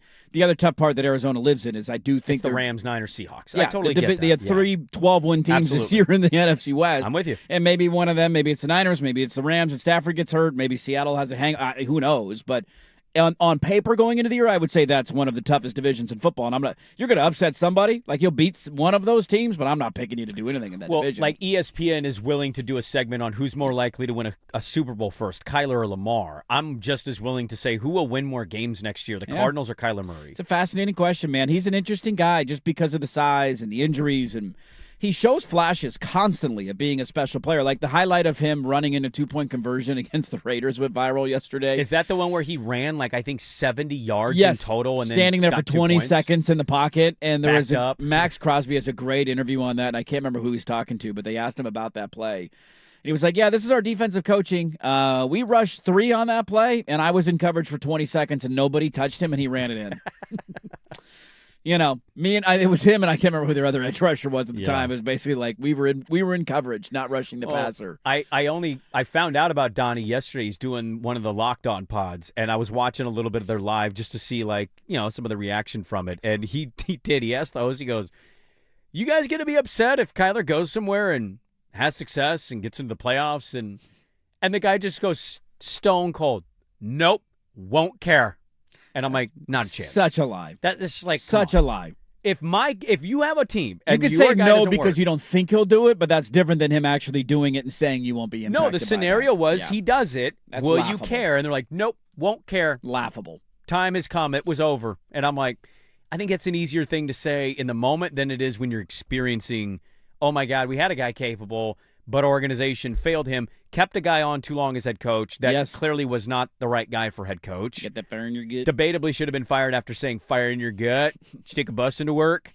Should have okay, we're getting out of this now. They're not a really well-run organization. I mean, to Donnie's point, they kept the GM. Yes. And if they have a bad season, they're going to fire the GM. Yep. I just don't believe in teams that keep a GM 1 year longer than the coach. Or vice versa. You're firing the GM but keeping the coach. Like, if you're cleaning house because your team sucks, then clean house. Clean house. Let's start over. Yeah. Makes no sense. I know. So Kyler's going to be available next week. We'll see where the rumblings go. A lot of different options for him to go sign. Minnesota and Atlanta seem to be the two that get bantered about most. I want to stick in the NFL and ask, we're about to have another offseason with this question looming over everybody's heads, aren't we? We'll get to that next on The Fan.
80 AM. All right, we'll have some fun with audio coming your way bottom of the hour.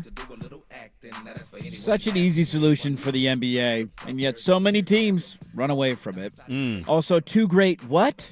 Bob Costas, what'd you say there? We'll get to that. Costas is underrated old. He is, dude. He doesn't look Underrated it old. because he dyes the hell out of his hair. He still has like jet black hair like it was 1992 all over again. But isn't he north of 80 now? I don't know if he's 80. I think he's like 77. Okay, I aged him a little bit too much. 73. 73. 73. That still seems very old to say that, doesn't it? Bob Dude. Costas, 73. 73's up there. Yeah. It's up there. No offense to our 73-year-olds. It's you're up there, right? And him still calling games. He was on the call last night, and he had a pretty funny line. So we'll Remember we bring got that to you. pink eye at the Olympics? I will never forget Bob That Costas was getting pink Sochi, eye. wasn't it? Yeah. I think it was Sochi, yeah. Putin farted on his pillow.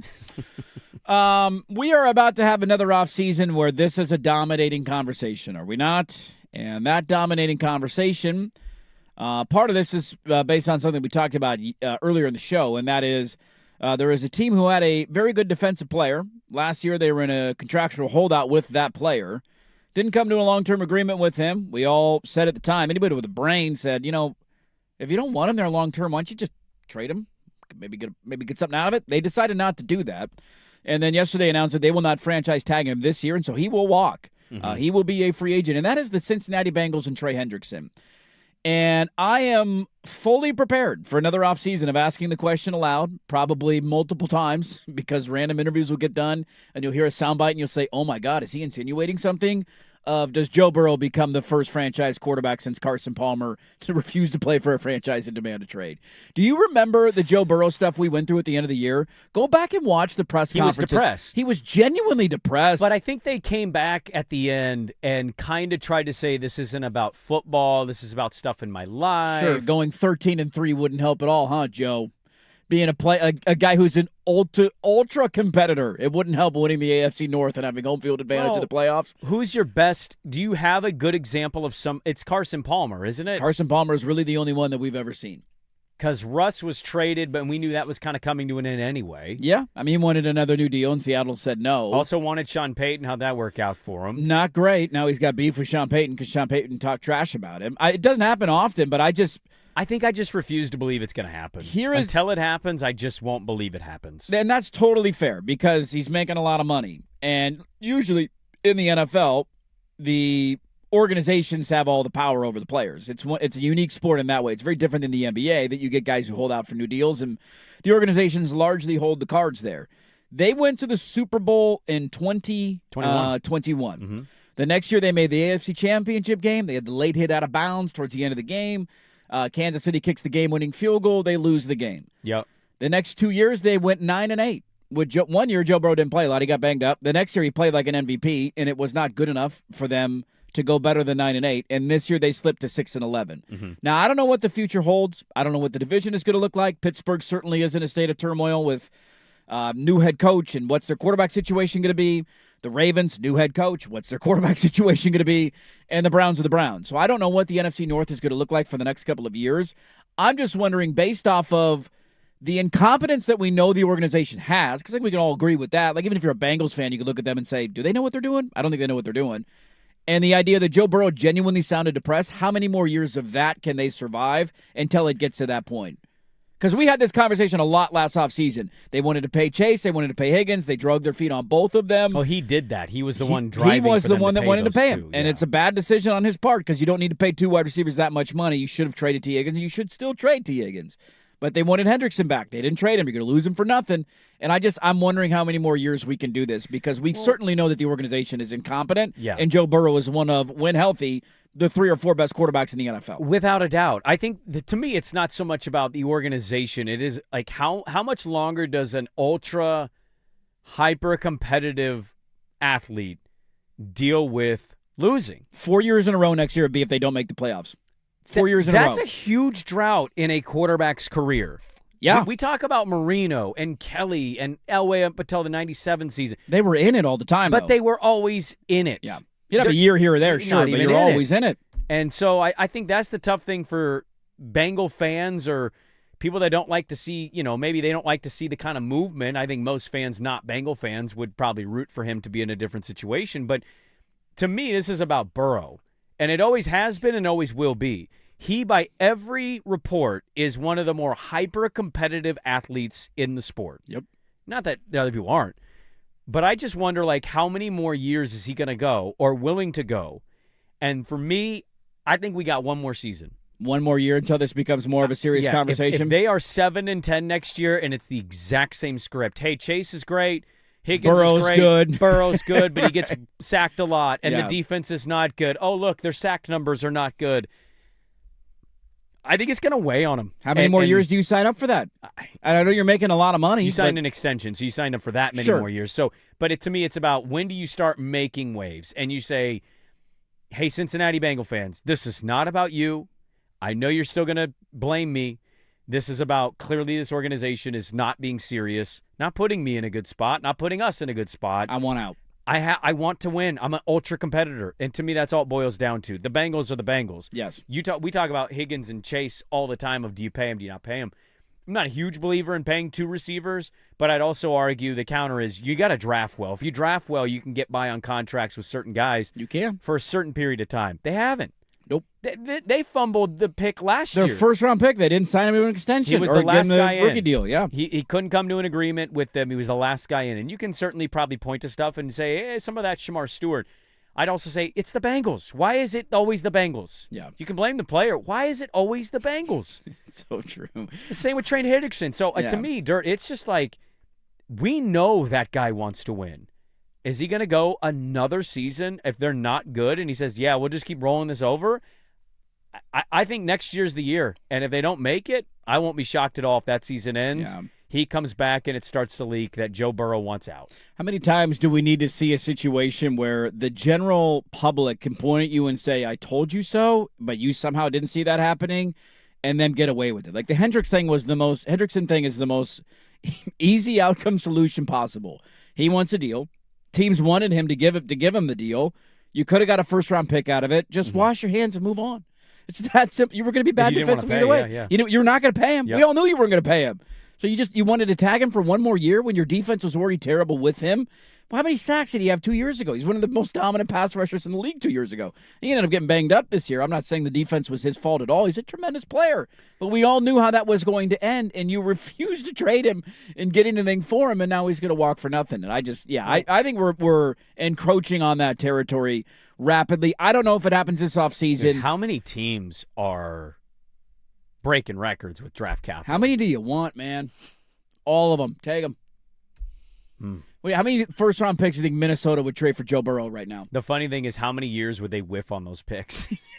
Because they don't actually have a technical general manager. It's like a community-based decision. No, they do not. I got a couple other NFL things in my notes, including reworked deals. It's a tongue twister. And some guys getting cut as we get closer to the NFL draft. So we'll pass that along at some point in the next hour and a half of the show. We got Saturday Story coming up at 9:15. Let's play some fun with audio, though, and also another example of this is such an easy solution. Why do you run from it? We'll get to that coming up next on The Fan. Now, from the George McCoy and Warren Allen Sports Desk, a Sports Center update on the Fan Sports Network, 105.1 FM and 1080 AM. First on The Fan, Blazers continuing their road trip in Memphis tonight, taking on the Grizzlies, who lost in Minnesota to the Timberwolves Tuesday night, 117-110. Portland listing Denny Avdia as questionable with his back injury. Chris Murray also questionable. He's suffering from illness. 5 o'clock tip on KUNP Xfinity Channel 1016. Portland currently 8.5-point favorites. Arizona Cardinals unable to find a suitable trade for quarterback Kyler Murray, so they have informed him he'll be released at the start of the new league year next week and will be an unrestricted free agent. The Oregon Ducks women's basketball team starts their run in the Big Ten tournament today. They are the 11th seed taking on 15-seeded Purdue. It is a 5:30 tip. You can hear this one on 910 ESPN. Portland pregame coverage begins at 5 o'clock. The Oregon State baseball team with a season-high 6 extra base hits handed Oregon its first home loss of the season with a 10-6 victory. They're now 7-4 on the year, ending a 6-game losing streak to the Ducks. More sports scores and stories in 30 minutes. Jason Swigard from the George McCoy at Warren Allen Sports Desk. Hurt and missing work insurance companies acting like jerks. Don't call your mom. Call George McCoy at warrenallen.com. Sports Saturday.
Well, if you want to know what's on my TV radar, talk about right up Dirt's alley. 2 different things that announced in the last 2 days. The History Channel announced it's coming out with a 20-part documentary series narrated by Tom Hanks on World War II. And I will watch every episode. Premieres on May 25th. Can I ask you this question without being disrespectful? Fire away, Bob. What are the elements of that war that people like you have not You never know heard what you're or going to learn. learned? You never know what new perspective you're going to find, man. What? Okay, give me the. I'd love to know. I got to watch it. I don't know what it is. 20 parts? 20-part documentary series. Tom Hanks talking to me in his sweet, sultry voice. I'm in. Okay, now how long is each part? That I don't know. It was I just mean, announced. if it's a half hour, then okay. Sure. They're chopping it I up. mean, no matter the length, I But would if watch. you've got But like it's Ken Burns, like 2 and 3 hour like, what's episodes, an hour and an 20 episode? of You're them? watching 20 hours of a. I mean, not World War consecutively. II doc that you've already learned about. They will all be recorded and they will all be Is watched. that something you could binge watch? Yes. Really? Yeah, I could do it. Oh. I I'm think that might also, be too heavy at some point. Like, I need a break. Oh, I mean, yeah, it's a very heavy subject. There's no doubt about that. I also like supporting those kind of projects because I have a. Well, we need to be educating people in the history. Dude, like the generations, if not gone, damn near gone. Yeah. And any living person that could have told you what it was like to live through that era will no longer be walking this earth in the not too distant future. And then people will lie and about things will that time. evaporate. Yeah, and I so know. I am a hear firm you. believer in supporting any project of that category. Also, coming up in 26 days, yeah, I'm counting down. Amazon Prime announced they're releasing a documentary on Rory McIlroy and the Masters. Binge. Super binge. Right? You're going to do it. I mean, that's crazy that we're almost a year from when that happened. He's going to have his champions dinner. We'll find out probably in the next couple of weeks. What are we doing? Is he going to disappoint with his meal? What's good Irish cuisine? What is Ireland known for? Bangers and mash, Bangers corned and beef mash. and cabbage. Nothing. Yeah, that's not good food. If that's what you give me, I will not show up. I mean, you would show up, No, I but wouldn't. you would. I Masters wouldn't. champion, I'll not showing. I'll be a Chick-fil-A. I'll be down the road. Are you kidding me? I'm not doing that, man. There has to be a meal that you would consider not going because you're like, I don't I wanna would eat still that. go. I just wouldn't eat it. I You're would just the eat only one before. not eating? I mean, I'll nibble, do that like, a little poke of the fork here or there, act like you're eating. Like, is it when you go, is it a buffet style or do they serve you the same amount? No, they have No, portions. it's a whole menu. It's Yeah. courses. Okay, I didn't know if can I yeah. grab what I want and not want? Is it offensive to not eat something off of a plate? Do people look at you like, really, you're not going to eat that? This would be a great curve because they'd have Rory going up to the guy Yes. who's not eating. You're not going to eat? And he's like, What's I your had deal? a snack in the car. It's really just him You saying your snacked food in the sucks. car before the Masters dinner? What the hell's the matter with you? And he'd be like, well, nobody wants to eat that food. You know how offensive that is? Nobody chooses. That's not what you choose. No, it is not. I would dare I suggest you be stripped of your jacket Yeah. if you suggest bangers and mash. Nullified! What do we have? Cabbage. No. Justin Rose, come on down. You're now the new Masters champion from the playoff. They might Strike do, it from the Like record. if he wanted to do something that was, Irish, they could do a nice leg of lamb, like a roasted leg of Yeah, lamb. you could do there you something. go. You could What's do an something. Irish dessert? I could see you going Irish dessert. Are they known for anything? Probably some sort of bread pudding, I would imagine, or something like that. He strikes me as kind of like you're going to have a cut of red meat in there. Like, I think he's going to go I think he's very- going to be a T-bone guy. He's got T. Give me He's T-bone. talking about the America There'll be thing. some sort of potato dish. Yeah, potatoes and Better be mashed. mash those potatoes. It's either super roasted or mashed. Yeah. You give me scallop, oh, buddy, we're going to have a problem. We got a real problem here. I mean, just shut up and take my money, all right? I will watch. I'm already paying for Amazon, but if you made me pay, I'd probably pay to watch that. That's coming out on March 30th. We'll ask Joe Fisher after we watch it if Rory still is not clutch after winning the career Grand Slam. Well, I've gotten to a point. I had somebody send me the announcement of the Jailblazer thing. We already talked about that. Mm-hmm. And I've just, I am sad that I've reached a point where I'm not really as excited about sports stocks anymore. I think it's When was the last one that came out that got you excited? The Last Dance. Yeah. The last one that I got excited about was the Full Swing on Netflix, and I hate the way that they do it. Okay. So, yeah, this is my point is, Has the new season come out yet? I've watched both of the I don't know. seasons. I don't know. And the timing of the live stuff, like, it was perfect for them. I hated how it wasn't, and I understand why they're doing it because they don't care about golf fans. They want to reach non-golf fans. Mm-hmm. It not being in chronological order drove me nuts. One of the first episodes of the first season was about Justin Thomas winning the PGA Championship, which is the last major it's at the of end the year. of the season, yeah. Or at the time, I think it was the last major of Right. the year, and you're like, and then they had a thing about somebody in the Masters, but then they didn't talk about Scotty winning the Masters, and I'm like, what are we doing here? I mean, I hear that. For me, it's like, how watered down is the thing going to be? Yeah. is what I actually become. Like the Rory Masters one, yeah, I'll There's check not a it lot out. of controversy. There's nothing to hide there. It's not a. It's just him telling his story about growing up, seeing Tiger win. Sure. And I've watched the trailer. The pressure already. of Don't it. worry. Oh, you watched the trailer? I already watched the trailer. It was essentially him from the age of like however old he was in 1997, seeing Tiger do it, and from that day on, the rest of his life, the Masters has been this huge thing in his head, and he could never get over it, and he damn near choked it away again next year or last year. Okay, so is this doc going to give me the clip he talked about after he won it last year, where his caddy was like, "If I would have given you this opportunity, you would have said yes all day after he crumbled to go to the playoff. If I told you you're going to play off on Thursday, do I get that audio? Yeah, I don't know. That's a good question. You give me that kind of action, that stuff. Like, is he mic'd up throughout the tournament? I don't know. That's a good question. Yeah, right. Yeah. How did they follow it? Did they go in saying we can make a doc out of this if we win this, or is it just the aftermath of him sitting down for interviews and then showing the highlights that I've already seen? It does change it a little bit. I'll watch it either way. But. Will the Blazer doc deliver? And I just feel like when we talk about these things, we largely come back with it was fine or no. And I don't like that we've gotten there, but a lot of this is who controls, the content, who has the say instead of the unbiased, real full look of unfiltered, every angle, unfiltered. And I ended up doing the Dallas Cowboy one. I couldn't do it.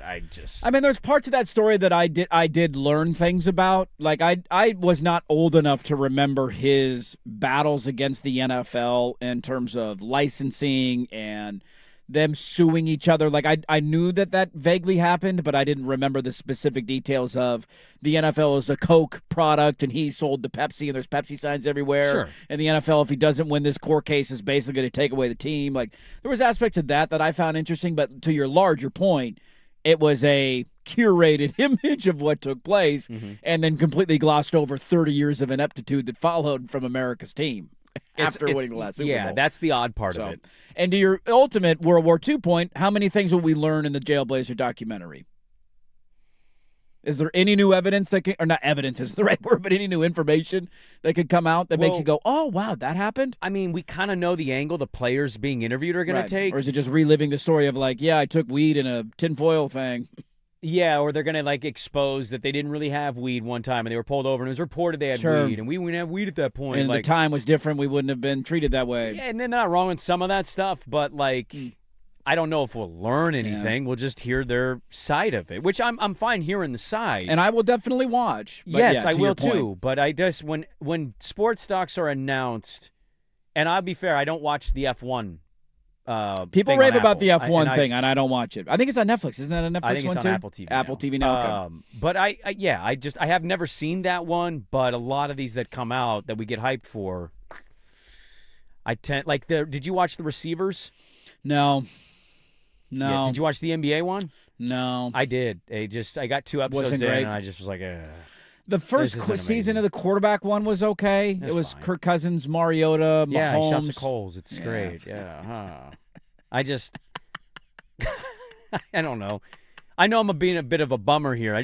Sports stocks don't get I'm curious to ask this question. I'm curious so yours was The Last Dance, or the last time you were excited. Not saying that it lived up to the hype. I'm just saying a documentary was announced and you're like, ooh, that's ooh. I mean, it was a Jordan commercial, but I'd still argue it did live up to the hype because I got Michael Jordan, Psycho Michael, on my television again, paired with him laughing at people on an iPad. And I took that personally. Drunk. When was the last time you got excited for a sports documentary? 503-864-6326. Mine was Full Swing. It didn't live up to the hype for me, but I remember they announced it, and I'm like, dude, that's the one, right up my alley. I have one that I haven't watched yet. Oh. The Niners randomly did one this year. It was on AMC+. I've heard great things about it, but I haven't watched it. I haven't watched it. But again, how much was it Niner produced? Sure. I tend to believe it's going to skew a certain way. I still, as a fan of a team, can be excited about something and also acknowledge if something is really good or a little watered down. This is going to fly directly in the face of being excited about the Rory McIlroy documentary, so I fully grant you I'm throwing rocks in a glass house right now. We also have an epidemic of documentaries where we're making them way too quickly. Yeah, we're not letting things The Niner marinate. one at least is again, to the Cowboy point, that was run that happened 45 years. Like, it's a long time. We're highlighting stuff that happened a lifetime ago, a half a century ago. So, again, I'm excited for Rory because he's a unique person in that regard for me. But we do this like Derek Jeter retires, and 3 months later I get a 9-part documentary series. I just watch his career. Let it breathe for a little bit, then come out with the thing. All right, I didn't get to my fun with audio. We will get to that coming up next. When was the last time you were excited for a sports documentary? I'm curious the answers on that from listeners. Fun with audio next on The Fan. Big hits, big bets, big plays. Today I'm laying the big wood. This is the Layin' Wood Report, brought to you by Mr. Plywood, serving Portland for over 50 years. Basic air ball. Yeah, that shot did not look good. Vassell. Was that didn't look good. Vassell, he's going like, just give me the ball anywhere across half courts. Yeah, how about laying wood last night? The Spurs in Philadelphia just laying wood on NBC. Another one that I've always been confused by, Vassell or Vassell? Vassell? Vassell. Vassell. We've settled on that. I felt like it was Vassell around draft time. Was it not? Was I always wrong on that? Pretty sure it's okay. Vassell. Well, his last name just laid the wood to me by mispronouncing it multiple times on the air. Laying Wood Report brought to you by Mr. Plywood, serving Portland for over 60 years. Delivery, custom cutting, and special orders. You can go to Southeast Stark Street, their location, or go online at mrplywoodinc.com.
a.m. All right, a couple quick thoughts here.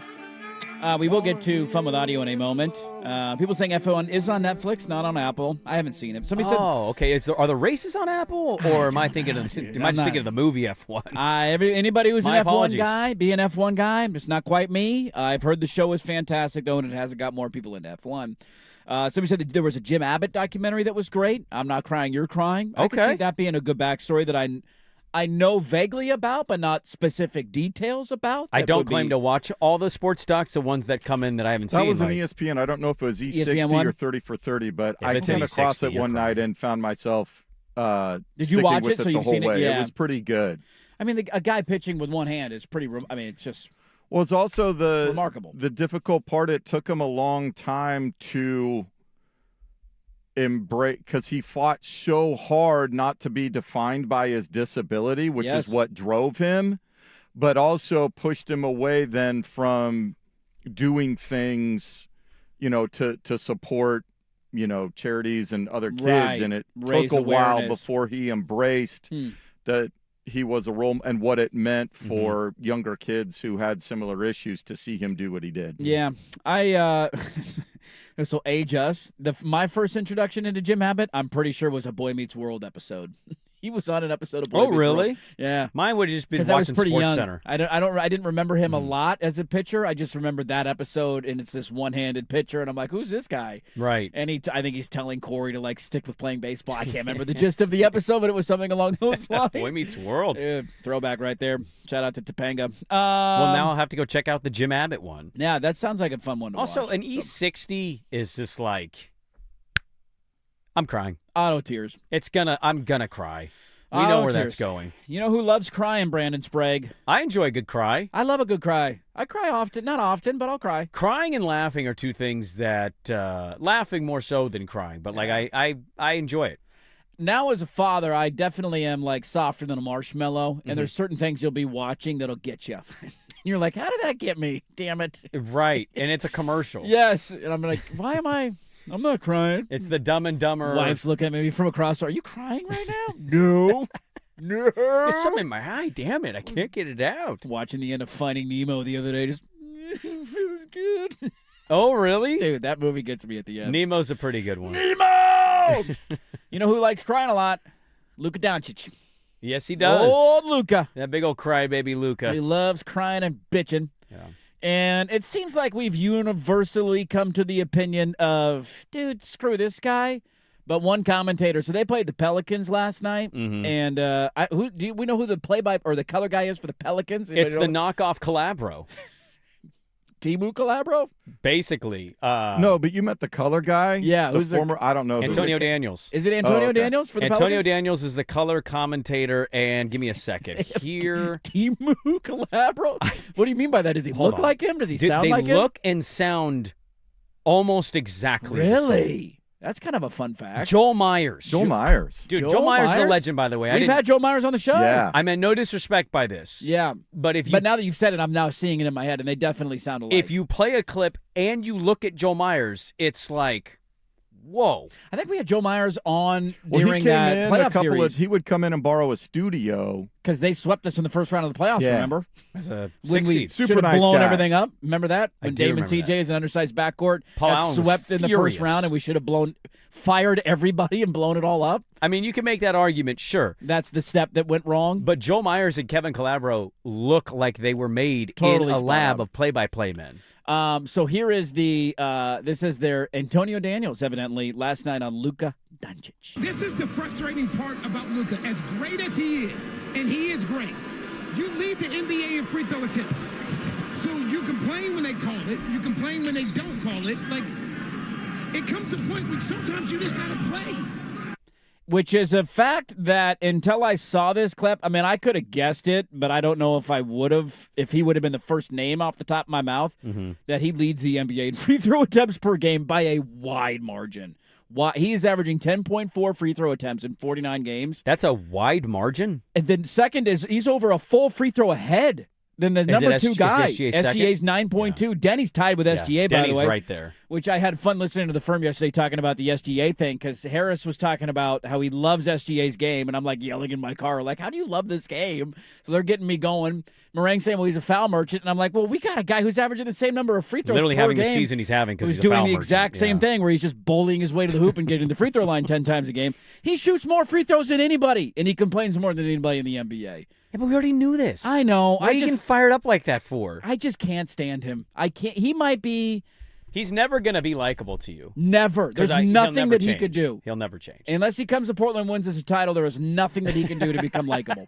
That is the only. There's one thing on the list of what could redeem Luka Doncic to me, and that is it. His fat ass is smoking hookah. He doesn't care about playing defense. Oh, we don't know if he's smoking hookah anymore. Borderline unwatchable because he complains constantly. Like, we all know you're talented, great. I just, there is a breaking point with me anytime the Lakers are on my television. Who is the fan base that hated their title-winning team the most because they hated the way they won the title?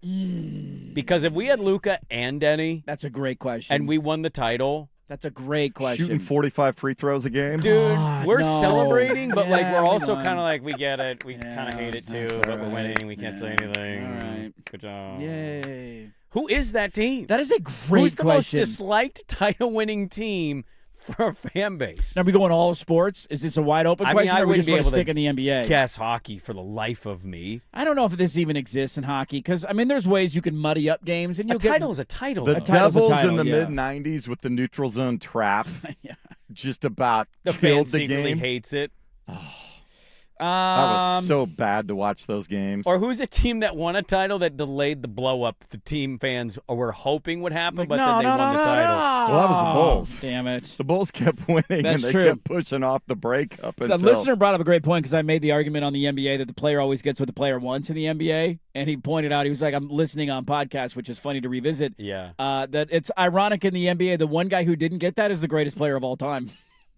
They let the dynasty end. Michael's like, can we run this back for 4 in a row? Nope. That's like the one time a team was like, nah, not going to do it. That's because that owner wants to be 39 and 43 and constantly stuck in the middle of the NBA. Yeah, I'm trying to look back. I'll give you one in football. You got one in football? I don't know what year he was in, so I don't want to pretend to say I know what the fan base wanted with the coach. The Giants' run of winning 2 Super Bowls but then never doing anything in between and after had to have felt odd. Yeah, it definitely feels weird because it seems like an outlier. We're beating the undefeated Patriots? Right. Nothing. Wait a minute. We're beating the Patriots again? Yeah. Nothing. It's got to be an odd position. I'm as a scrolling through NBA ones, and I don't know if I can think of one. Although I wouldn't have felt that way as an OKC fan last year, but looking from afar, you're I'm like, all in. yeah, you're all in. You right? couldn't get there with Katie and Westbrook. Right, Like now you're you're all back. You had another MVP. Get the hell out of here. Yeah, it's a really good question. I have to think about during the break, but I'd love anytime an announcer calls him out, I'll take the bait and I'll play it on the show. We didn't get the other fun with audio there, including Bob Costas saying something really funny on the first NBC game last night. Get to that. I got a couple other NFL things in my notes. Take a peek at what's going on in the college basketball world and status story at 9:15. Loaded final hour. Don't go anywhere. Dirt and Sprague, 105.1 FM, The Fan.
From the George McCoy and Warren Allen Sports Desk, a Sports Center update on the Fan Sports Network, 105.1 FM and 1080 AM. First on the Fan, Blazers hoping a stop in Memphis will cure their road blues as they take on the Grizzlies tonight, losers of their last two.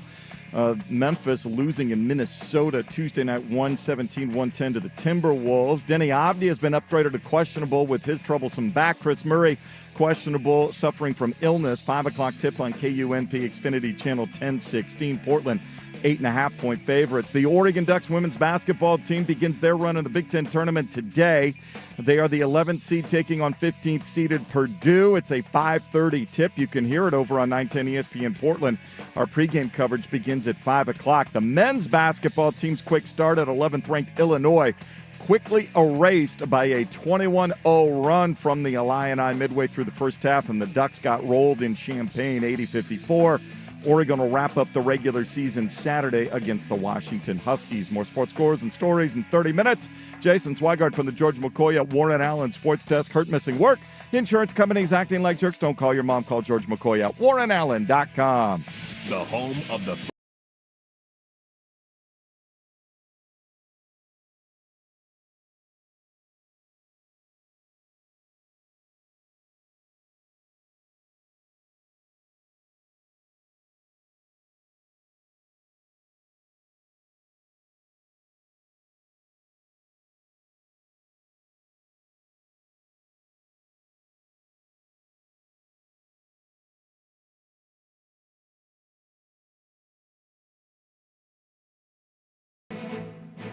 Hey, let's do this. Final hour during Sprague here, Portland Sports Leader, 105.1 FM, The Fan, 1080 AM, the Odyssey app, live on YouTube. Put a dome on it. Oh, whoa. I don't control the breaking news, dude. Not even letting me get out of the gate. I'm stumbling out of the blocks here. I just duffed my opening tee shot. It's a massive announcement. What do we got? What happened? We got a trade. An actual trade or a rumored trade? Giannis Antetokounmpo and the Kansas City Chiefs. It finally happened. We got him, guys. We got him. Chiefs and Rams have made a trade. Got him, boys. We have a trade. I love when the commissioner steps to a podium. Like to announce a trade. Draft. We have a trade. We have a trade to talk about. The Chiefs are trading Trent McDuffie, their all-pro cornerback. Good friend of our program, that Trent McDuffie. Local product, Trent McDuffie. To the L.A. Rams for a package that includes the 29th pick in the first round. That is the Rams pick of the draft. Yep. They have Atlanta's pick, which is 13th overall. McDuffie would be expected to sign a long-term deal. Interesting move with the Rams. He's coming back to the West Coast. I mean, this is the Rams have been that F them picks team for a while. They made the trade last year with Atlanta, who moved into the back end of the first round to take Pierce, and they got this year's one out of them. Boy, that does not age very well for old Atlanta. Mm-hmm. Well, he had a great year, and now he's going to go to prison maybe for 10 years. So Probably, have fun with that. Yeah. And so you got 2 first-round picks. The Rams are in their window. Their window might be closing next year. We don't know how long it's going to stay open. You go get a Pro Bowl level corner, which I've got to find an All-Pro level corner because Pro Bowl is too loose of a phrase nowadays. So you get an All-Pro level corner. He is an All-Pro. Yeah, I mean, He's for all-pro. one of your 2 first-round picks, and you still have the higher of the 2 first-round picks. Love this trade for L.A. For Kansas City, it's an interesting one. Well, because they've done a lot to clear up cap space. They cut an offensive lineman. Yeah. They restructured Mahomes' deal. Like, they're going to have money already to spend. They have a better draft pick than they've normally had. Now, I guess they got another one. You got 2 first-round picks, but McDuffie, to the point, is an all-pro. That's just not wanting to pay him long-term must have been a huge part of this for them, not giving him the extension that they wanted. Let's get out in front of it. A la what Cincinnati should have done with Trey Hendrickson and say, give me a first-round pick. It's just interesting on their part. Yeah, I'm kind of curious to see them because we throw them out, and I feel like we've been doing this a couple years. We throw them out as the team to go draft the weapon for Mahomes. Yeah, they have the 9th overall pick, right, in the draft? Is that their pick? Was it 9th overall? I think it's 9. But, like, what really led their success the last few seasons? Their defense has carried them. I'm almost kind of wondering, in a very defensive-heavy draft, are they just going to load up and trade up, or are they going to grab multiple players on the defensive end here? They're going to draft a lineman who slips to the late first round. Right. Very curious trade here because I do think McDuffie's really good. I also can understand debating whether you pay. You know who they didn't pay? L'Jarius Sneed. Yeah. And he went to Tennessee. Yeah. And you know what I mean? I don't know if they regret not paying him. Sure. I mean, I get it from a financial angle on that part of like where you just have to decide where you want to allocate your resources. They feel like their defense has been strong. Let's try and swap out McDuffie for a corner, maybe a 29er. Who was their sack leader last year? I mean, top of your head, who would you guess? Chris Jones is top. Chris Jones is it. Yeah. You know how many he had? How many? 7. Yeah. So, like, I have to look at this and say probably going to go edge rusher of some sort. What did the metrics say on them as a total defense for the year? Because I think that has been the strength of their team now for a couple of years. Well, what metric do you want me to use? Just points? I guess, yeah, points per game, yards per game, they're all different, right? I'm fine DVOA. if you want to go. You want to give me the DVOA? I'll have to go look at that. You don't need to look that up on the spot. I'm just curious because I felt like their defense was still pretty solid last year. Like, even when you look back on their schedule from last year, and some of the games that they lost, a lot of them were lower scoring games. Like the Philly game stands out in my mind early in the season. They were still they were like 11th in just yards given up. So for it's the not season. terrible. Like, they're still good. They lost to Philly 20-17. Offense not the problem there. They lost the Jacksonville game. Remember, that was the one where Trevor Lawrence fell down on the, was it 4th and goal or 2-point conversion or whatever, and then he got up and ran it in. Dude, they were 6th in points allowed. That's solid. Per game. 22-19 at Denver. Defense not the problem there. 20-10 to Houston, not the problem. 16-13 to the Chargers, not the problem. So that's, yeah. Maybe they feel like they can just find somebody else on the cheap and their offense has to get better. Well, just keep loading up on defense and pick up some guys here and there. Maybe they'll end up going a offensive Jeremiah lineman Love and a wide receiver, or a running back and a wide receiver. Yeah, maybe they do. Maybe Tate falls to him because his 40 time is debatably slow. I don't know, but like I just look at the Chiefs and I see what they've been, and their defense has been stellar. And Spags is not getting another head coaching gig. No, he's going to be sticking around a long time. And Chris Jones is aging, and they play that dance every other year now. He's kind of their Trent Williams of, is he going to keep going? Him and Kelsey are going to do that for a while, it feels like. I think Kelsey's got one more goodbye year, and they'll figure that out. But, very interesting trade, giving up a all-pro cornerback to a team, by the way, in the division that, like, you kind of look around things and you go, look at the Rams here now. I mean, they were already on the doorstep of winning the NFC this year, and I would argue they've already gotten better. And if you keep, adding weapons to the defensive side of things, assuming this is Stafford's last go-around for his career, I don't blame him at all for making the trade. No, I mean, we'll see. I think it's a TBD for me on Kansas City. I could see why you would do it. You can sell the vision to me. A lot of it will come down to, do you hit on your draft picks, right? Because McDuffie's a known commodity, and now it's a draft pick, so he's on a rookie deal, and so you'll get cheaper. Trying to see if there's anybody that's tweeted Kansas City related that's in the market. Yeah, check out our Alex Gold guy and see what they're talking about out there. For the Rams, though, it's a home run because what was their weakness at the end of the year? Their defense was horrible, especially in the secondary. They got Bryce Young torched them in the wild card round. Well, when did they win that game? What was it 34-31? I mean, it was a super high-scoring game. We saw what New England's defense did to Seattle in the Super Bowl. What did Seattle's offense do to the Rams in the NFC title game? Stafford had one of the all-time great games, which should have unquestionably been good enough to win the NFC championship. But what happened? Sam Darnold torched it. They could have no answers. And so their defense was horrendous at the back end of the year. Good wide receivers were killing them. So all of this makes sense. And in particular, the Rams already had 2 first-round picks to play with. And so you've already turned one of those picks into a known commodity as an all-pro. The Chiefs, by the way, they're acquiring the 29th pick. Yep.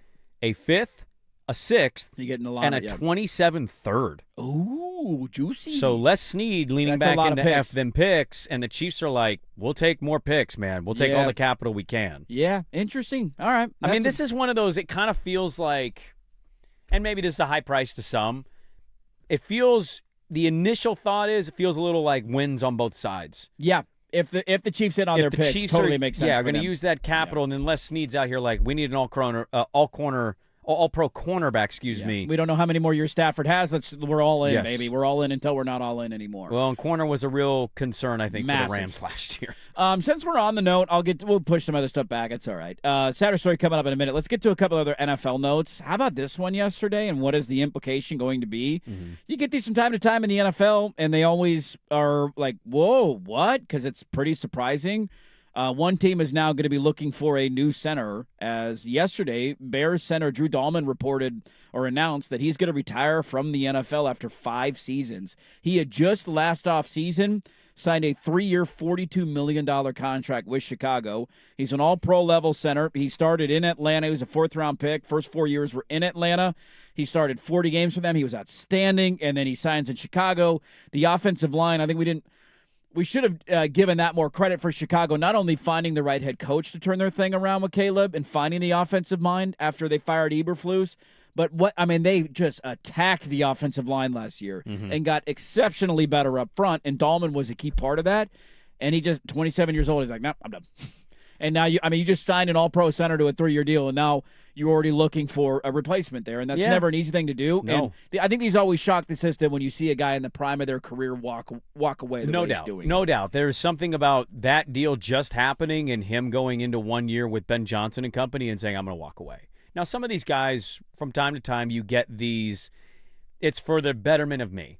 Right, I want to be healthy. I don't want to have to go through a full career of this. I don't know what his life story is if he just had kids. I didn't see any follow-ups other than the announcement that he was suddenly retiring.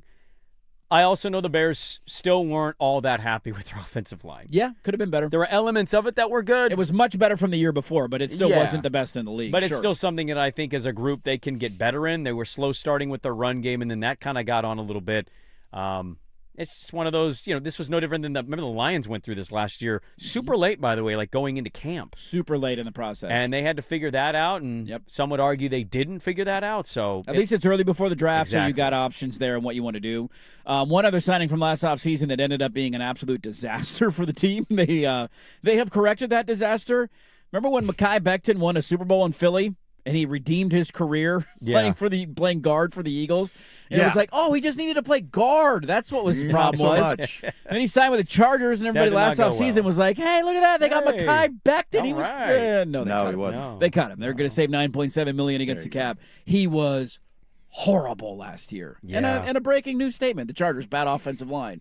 He was a big part of it, and they saved $10 million in cap space. Yeah, just the entire season, I think, for the Chargers, even though they made the wild card, was a disaster. I'm trying to go through some of this Ram Chiefs. It's very interesting. What I love about football takes is how there's not a right answer. No, and both might end up being right. Chief fans, some are pissed because they're like, what are we doing here? But then others are like, look at all this haul we got for this guy, and we don't have to pay him. And then the other side of this is the Ram fan that's like, hey, look at a guy understanding the window is now and the time is to win. Right. And then you got the other side of like, dude, he's just going to continue to live by F them picks, huh? Yeah. It's one of those, like, that one team won over the other one, but I always love looking at that with the Lions and Rams trade of Stafford and Goff. Because, like, you can't – the Lions have experienced their best run in the history of their franchise. They got to an NFC title game. They've been relevant. They've been interesting. Like, it's clearly been good for them. Now they haven't won a championship. This and the Rams won a Super Bowl, and so it clearly worked out for them too. You just go through this. Oh, the Rams fleeced the Chiefs. Fleeced them. Look at the Chiefs. Slow rebuild. It's happening. We still got Mahomes. He restructured. This makes all the sense of the world. Hey, I just praise the sports Jesus out there who gave us breaking news in the middle of the show. It doesn't happen. Usually that trade goes down at 10:02 right when we're done. So thank you to the sports gods for giving us that one, because it was fun to talk about. The Chiefs have traded Trent McDuffie to the Rams for the 29th overall pick in this year's first round, a 5th-round pick, a 6th-round pick, and a 2027 3rd-round pick. Grade the trade. We'll get to some fun with audio coming up bottom of the hour, but time for Stat or Story is now on The Fan. When the tournament moment calls for bold, break your beak. Beak Breaker IPA from Pelican Brewing. Enough to break your beak, not your bracket. Wide open, and it's knocked down. A huge triple by Gabe Warren. Holy Cross is going to win this ball game, and they will take on the number 2 seed Lehigh Mountain Hawks on Thursday.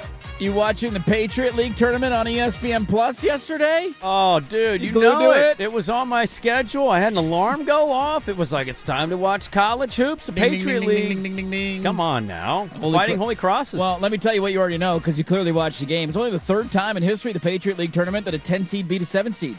That's one of the most random stats I think we've ever said on the airwaves, but tells you this doesn't happen very often.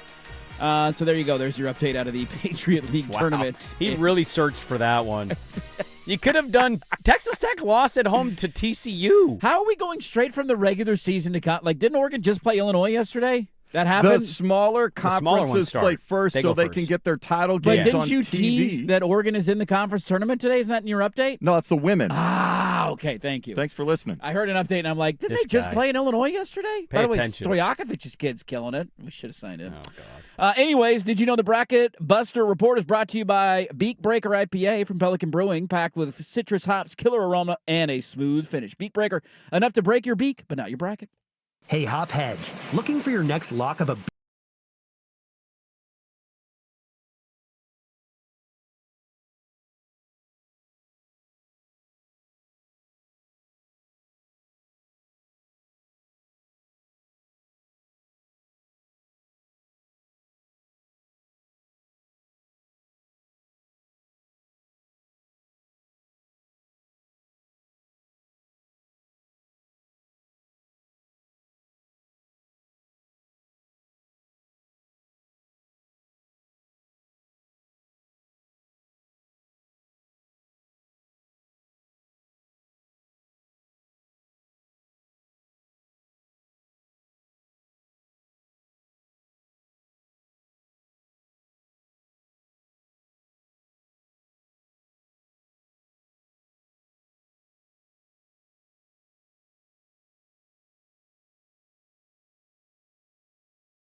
Crunch the numbers. There's 6,127 students at Adams, 58% of which are girls. So that's 7,107.32 boobs.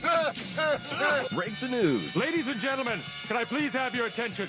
I've just been handed an urgent and horrifying news story. Is it a stat or a story? Evidence based on olfactory prowess is inadmissible, in case you didn't know. This is Stat or Story, a monumental judgment call with Dirt and Sprague. Brought to you by Pioneer Heating and Cooling, locally owned and championship service since 1977 on the Fan Sports Network. That's right, folks. It is Stat or Story time every Wednesday You know what they say about Saturday Story? It's so deep. It's so long. Damn right it is, Joe. And it's brought to you by Pioneer Heating and Cooling, locally owned and championship service since 1977. How cool is it to have the synergy as a local company of happening to open in maybe the most memorable year in the history of Portland? Like to say you've been running since that year? Because if I tell you they've been running since 1981, that like, doesn't... did they open before they won the title? Like, holy crap. Dude, we did it, guys. If we we did can it. stay in business. We can include this in our taglines forever. And when we say 77, we all go to the same place. That would be good. 1983. What happened in Portland in 1983? Nothing. Nobody knows. Yeah. 77. So there you go. Status story time. Who wants to go first today? I'll go first. Okay. You want to be the tribute? Yeah, I'll be the tribute. Your number is 299,930. 299,930. Is it the combined guaranteed signing amount of one Jason Kent and Chris Youngblood, two new two-way players for your Trailblazers? Or is it the amount of money a Michigan woman made on a pizza run during her lunch break, randomly playing the lottery? Oh, it's so funny because I actually, for my stat, I looked up Blazer salaries for my stat, and I still can't answer the question, and I literally just looked at them. Give me a story. I'll go with story. Final answer. Stat. Okay. In the order. Now, that guaranteed signing, I actually don't have these salaries, but the guaranteed signing amount for Chris Youngblood. Youngblood, the newest addition of the Blazers championship roster. And Jason Kent is $299,930, which breaks out to $149,965 cash money. Cash, homie. No, the Michigan woman actually made significantly more than these two-way players. A Michigan woman made a pizza run on her lunch break for her office. And in waiting for the pizza, she actually entered into their local Michigan lottery. And she won a record-breaking $822,159 on the Keno Jack Prize. Shelby Township resident Sue Strong, 65 years old, told Michigan lottery officials she was picking up pizza on her lunch break and dipped into a Party Palace liquor store off of a road in their town and participated in the Club Keno ticket. Where are you going? I'm going to the Party Palace. I love that she told them, go to get pizza, and went to a liquor store and played Keno. She said, quote, I regularly play Club Keno, and I always add the jack to my ticket. I went out and bought a Club Keno ticket and pizza on my lunch break, watched the drawings on my phone while I ate, and when I saw all of the jack numbers come in and the jackpot reset to 10,000, I was shocked. It was nerve-wracking and exciting. To be honest, I've hardly slept since. Lottery officials say that she won an $822,159 jackpot and a new record for Club Keno. It's the first thing you buy if you win $800,000. Well, I'm getting taxed after it, so it's really probably $380,000. First thing I do is just pay everything off. I know hate that's people that boring. tell you not to do that. I hate responsible. people that do that. You shouldn't actually do that. And be like, I'd actually not rather have the bills every month. Well, the interest payment on the money Should do invested that. properly pays off whatever you have to pay off. You know what? I'm hiring a smart person to figure that out. Nah, Shut up. at this point, Shut up. get me debt free. Shut your Wait a mouth. minute, over you're there. debt free. See what's left Shut up over, about and then the we'll sun. start investing Shut in up buying about the stuff. sun. I tell you, man, what's the best thing you've accidentally won? Because mine is sad. Oh I don't have this kind of luck. no, I accidentally won a cake. My cousin Is it lived like in one of Vancouver. those cake. What do they still do? Cakewalks? Is that still a thing? I don't know if they do Like a cake musical walk. chair? Is that what they call Yeah, them? Where you yeah, walk yeah, around yeah, and you take yeah. the cake Dude. home wherever yeah. you stop? Oh, Yeah. the old elementary school carnival Yes. thing. My Is that still a cousin thing? had a carnival at her elementary. We went over one night because we didn't. She lived in Vancouver. We played this game. They literally were like, hey, you should get on stage and stand in this spot, because they had already played it, but nobody was in the spot. I had no idea what's going on. I was like, what? They're like, stand right here. And And I then stood it's right some there. coconut chiffon cake. It was a house-made cake with sprinkles just Yeah. covered You're all like- over. Like, here you go, you've won it. And I'm like, I don't want I'm this. not eating it's a this. cake. I just got to throw it away. I mean, I ate a piece, but it wasn't very good. That's the best luck I've had. I don't even know if I've accidentally won anything, to be honest with you. I'm trying to rack my brain. There's nothing that's really jumping out right now. No. Like, I always want to buy those 50-50 raffles at games because, man. Every time I'm at a game and I'm going to be there at the time of the 50-50 raffle drawing, I will $5 or put $5 on 50-50. Yeah. I mean, I buy lottery tickets every now and then just for fun. You're at a convenience store and you're like, what the hell? Here's $5 on, give me a lotto ticket. But never won anything. Nothing memorable, nothing significant. You guys have never won anything at all? Sure, I've had scratch hits that I've won. Like a charity golf tournament when they raffle off stuff at the end, I've won a bottle of wine or a box of golf balls That's or a something. good point. But Yeah, maybe that's one in for me. If it's that forgettable, though, then clearly it falls in this category of things I don't remember. I've won scratch hits, but it's been such a low amount of money that I haven't like even $25 gone. or Not even that. something. I've won one that's like, here's $3. Well, I'm like, he won $300 last year, and he just refused to claim the ticket. if I win less than $5 on a scratch hit, I'm not taking the time out to cash it in. It's not worth my time. Really? It's not worth my time. By the way, she's paying her bills and sharing some of the money with her family and then just adding the rest of it to her savings. Oh, okay. Yeah. Swag, you want to go next? Sure. Your number is 1845. Is it the number of yards lost due to sacks in the career of Kyler Murray? That's a good one to look up. Or is it the year that the first college marching band was formed by Notre Dame? And it is the oldest continuously operating American college marching band. This is a stat. It is a stat. It is National Marching Band Day. It is. It's music day. Yeah. On March 4th. Give me story. Just based on the sheer confidence that came with that answer. It's a stat. Marching bands in the 1800s? Yeah, they existed. Kyler Murray has lost Flutes? 1,413 yards on 195 career They played the sacks. flutes in the Revolutionary War. That's what I'm saying. They were out there. whistling. That's what the marching band was? University of Notre Dame in 1845 organized what has become the longest continuously operating marching band. They were Wait a minute, so was I wrong or right? You were wrong. You were wrong. You Your said order stat. was wrong. No, You gotta he go in said first, then you went second. Oh, yeah. You were debating, but you had not answered. He I answered. literally said No. Sprague's right here. You're an and idiot. being wrong, Sprague is right. I'm he wrong, definitely but you're said wrong. this. You're an idiot.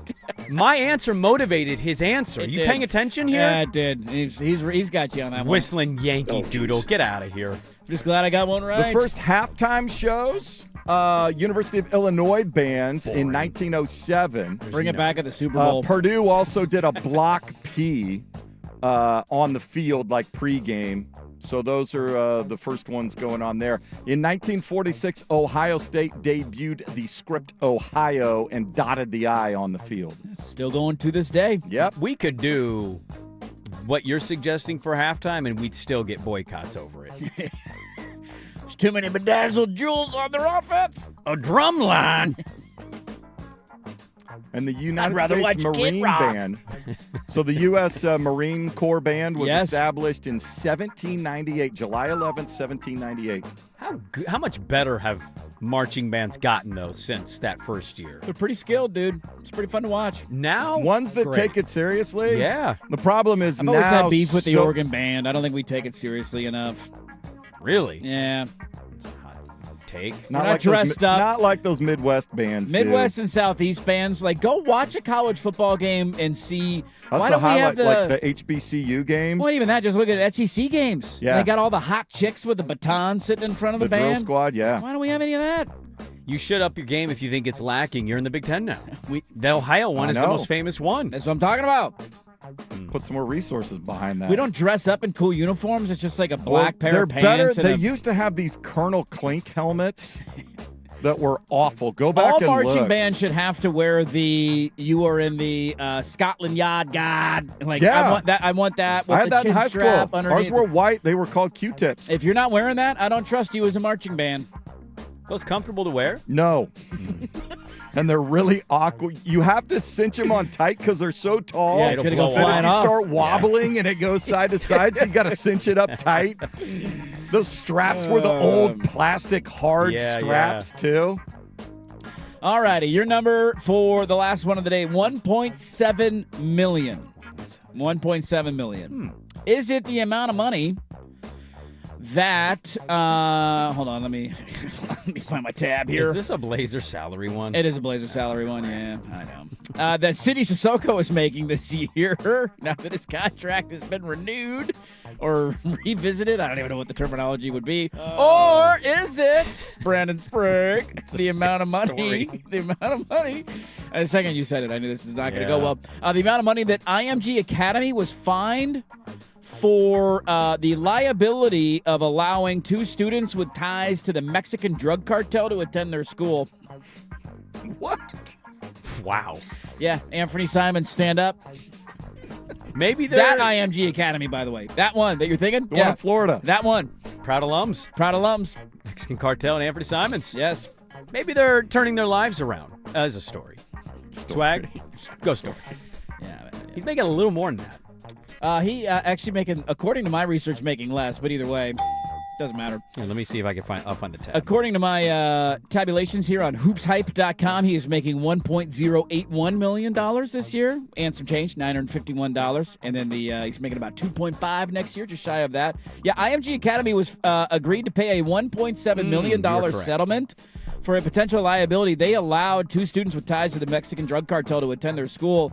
The Department of Treasury's Office of Foreign Assets Control announced a couple of weeks ago that IMG's Academy continued tuition transactions for the 2 students, racked up nearly 90 violations of counter-narcotic sanctions over the span of 4 years. They have been fined.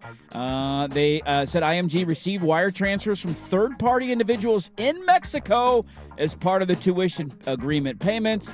IMG Academy, therefore, has their name sanctioned individuals and said the Academy failed to screen them. So it was essentially drug cartel members trying to get their kids into a prestigious athletic school, and they said, yeah, we'll look the other way, that these are wire transfers coming from Mexico under the name of a cartel member. Awesome. So they've been fined $1.7 million. That's great. That's just fantastic. Good for higher education. Good job, right there. guys. Well done. Real important issues. Done, everybody. Let's get to some fun with audio, and we'll do it next. But first, here's us with a update.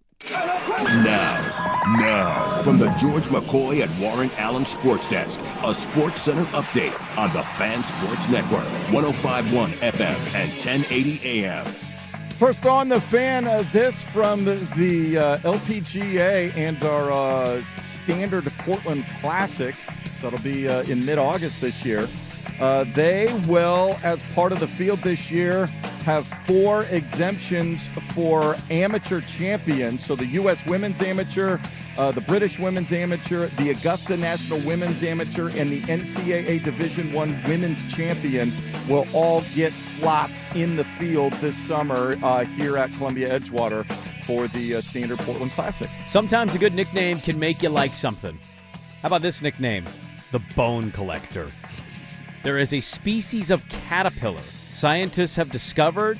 It's carnivorous, and it eats all of these other bugs. And what it does is, with the leftovers, it uses its heads, its wings, its body parts as a shield on its own body. What? So when you find one of these and you look at it, it's got a mix of fly wings and ant heads and beetle backsides. It's crazy to Google these things.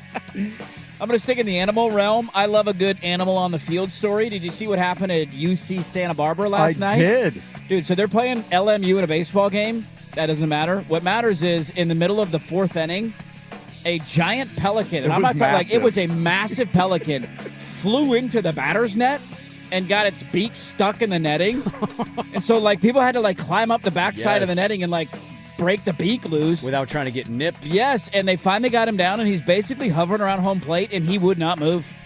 He was like, dude, I got a good seat. Yeah, I'm one of the coaches, or like, assistant coaches, they finally kind of corralled him. They put a towel over its head so he could grab the beak. Yeah, it went on like for a he long knew time. how to pick the bird up. It was weird. And somebody had a great tweet saying the pelican loves being on the field more than jerks and Profar. Side note on that, I almost walked into a deer last night. What? Uh-oh. Yeah, all right. Crazy. Need that story. More women's golf and animal stories in 30 minutes. Jason Swigart from the George McCoy at Warren Allen Sports Desk. Hurt missing work. Insurance companies acting like jerks. Don't call your mom. Call George McCoy at warrenallen.com. The Fan is live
All right, how'd you almost walk into a deer? Oh, I need a follow-up on this. Yeah. So we had practice last night at elementary school, as one does during basketball season. We have a weird season where we're not playing any more games, but we have 2 weeks of practice after. So you're allowed to keep practice like a bowl game? You got a bowl game coming up? Yeah. I mean, call another team, schedule a game. Will there be a spring season? TBD on that. Okay. That's a different topic for a different day. We going club level here? I don't know. There's a lot of unknowns as we sit today. My niece is starting to get that a little bit. 7th grade going into 8th. If you want to keep playing. No, see, this is the thing. I'm pretty honest with my players, and I talked to all of them. I had one-on-one meetings yesterday as they played and had fun. Look at you exit meetings. Yeah, a little bit. Yeah. I was like, personally, my advice, I would take a break from playing games every weekend and just hone in on skills, because the summer for most of these girls is going to be high school. So Right. Summer League high school team's right around the corner. I digress. We're at this school. It's pitch black. The doors are locked. All of my players and me are outside. We cannot get in. We're banging on the window. Yeah. There's an obvious custodian there, right? Somebody. So I'm like, I'll be right back. So I grab my flashlight on my phone, and I'm holding it down so I can see where I'm walking, because there's no lights in the backside of the school. So I walk. I bang on this back window. I can see the lights are on. Nobody. I wait there for about 2 minutes. All of a sudden, I turn around. I can't see anything. I have switched my phone off. I drop my phone. As I pick it up, I take a step. I look up, and maybe 3 feet from my face. That close. Is just a deer. Just nibbling. And I went, oh, and then it jumped back. And then took 2 steps and then froze, typical deer fashion. Yeah, and then I do. froze. Who's going to blink first? And I just looked. We looked at each other, and I slowly just took 2 steps slowly back. And I walked. Come in peace. I just walked backwards. I maintained eye contact. You don't want that thing charging at you. And I just slowly walked out, and then eventually I kept seeing it, and it faded more and more into the darkness, but it didn't move. So it stayed there. You backed away. We spooked each other. Was it a adult or a younger? Do we have horns? It was a big. Oh, okay. I didn't see horns. I No think horns? it's a female. Okay, female deer. Yeah, unless it large had little size, stubs. Are stub deers still a thing, or they have horns right now? I don't know what season it is for deer. I don't know. But this thing, either had stubs or no stubs. There weren't massive, wall horns you're putting up there. I mean, that'll rattle you a little bit. Dark It setting. was terrifying. Lift your head up and just, boom, right there. Just smack in the face. From me to you. Deer. And we both went, and it jumped backwards, and then I kind of did a step, and then we just froze both. We looked at each other. You cool? I'm cool. All right. I was like, I'm all good, man. I'm And I gonna just back up this way? walked. Yeah. Slowly. If I could have moonwalked, it would have been perfect. But I Get me can't outta here. moonwalk. Get me the hell out of here. Let's get to a bit of fun with audio, and then we'll close up with the Blazers. Not a slip of the tongue, because what was said was actually correct. But last night, NBC had their throwback broadcast. They did the throwback logo. It was Bob Costas, Doug Collins. Hannah Storm. Who was the other guy in the call? Why am I blanking on his name? It was a 3-man booth. Jim Gray was there. Jim Gray was there. He was there sideline one of the guy. sideline guys. It was who's the former coach? Was it Fran Fraschilla? Was he there? No, Fran Fraschilla Who's never the did other NBC. coach that used to be on NBC? It's going to drive me nuts. I thought it was Doug Collins. No, I know, but go watch the intro. Fratello. Fratello, Mike thank you. Fratello. Thank you. That's the name. Czar of the telestrator. Bizarre. And this happened from Bob Costas, who, in his broadcasting wisdom, immediately realized his mistake. But enjoy this one. Kelly graduated that weekend. Kind enough to let me see Kelly graduate. And I worked out one with you guys, too. What did I say? I think you said Enberg. Oh, yeah. Two great dicks. D-E-D. Someone's going to cut that off, and it's not going to sound right. It's not going to sound right. Two great Richards, known as Dick, with the last name beginning with an E. 2 D-Es. Yes. And thank you, Dick Ebersol. Yes. And thank you, whoever edits that out. Nobody. I mean, It's going on. It's I think going if anything, viral. you cut the space out of it and bring it a little bit closer together for two great Ds. I think that's a pretty good drop right there on the drop board. Two Richards. Richards. Every time I see something throwback related, NBC broadcast last night, the logos, what uniforms were the Sixers wearing? Yeah, the late 90s ones. I mean, just the floor matched the old uniform. Yep. It's just right there. It's a layup. We love it. The nostalgia's great. And the viewers respond to it, and all Yes. these corporations see that, people actually liked this once upon a time. And Nah, we'll go carpet jerseys. And then there is that. I'll go carpet jerseys. It's all Got to right. have the number one seller out there. That's right. Speaking of which, they are back in action tonight. Oh, God. Really? Are we going to watch? I don't think anybody Will you watching watch? this game. Will you watch? Next. Next. Okay. On the vet.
Catch the fever.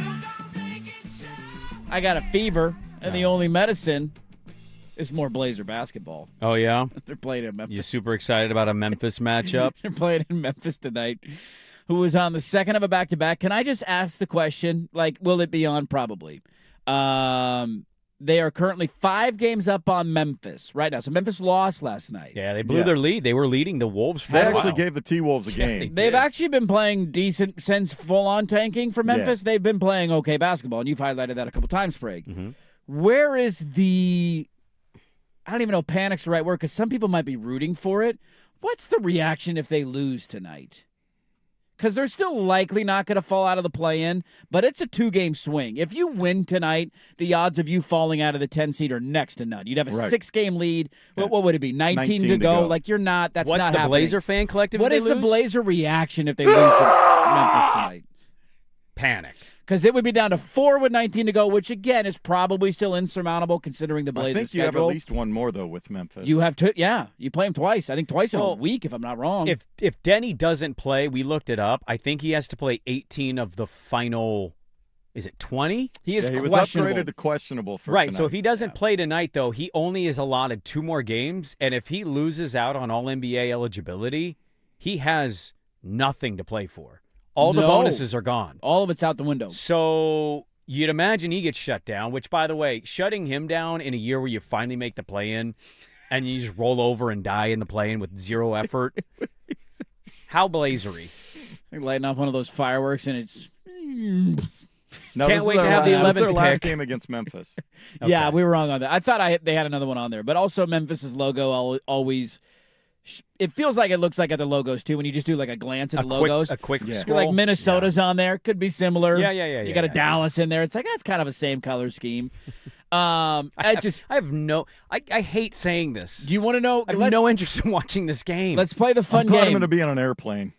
Yeah, you you're heading won't to be Vegas. here. It doesn't matter if you watch it. Let's play the fun game of how much does it cost to get in the door in Memphis tonight $8 to watch the vicious cockfight that is $6. Blazers $8. v. Grizzlies. Both of you overshooting a little bit. $4. You can get into the Grizzly game tonight in Memphis for $4. Wow. So the fee for the ticket's more than the ticket. The fee for the ticket is more Is expensive the fee than the a ticket hard to the fee game. or is it a percentage? Oh, good question. I don't know. I always thought it was a hard fee, but if you're right, then yeah, I It's a guess $5 fee for a $4 ticket. make that make sense. Welcome to America in 2026. I'm paying a This fee ticket's on a $4 ticket. man. What the hell? Unbelievable. I mean, it'll be on. Just give them away.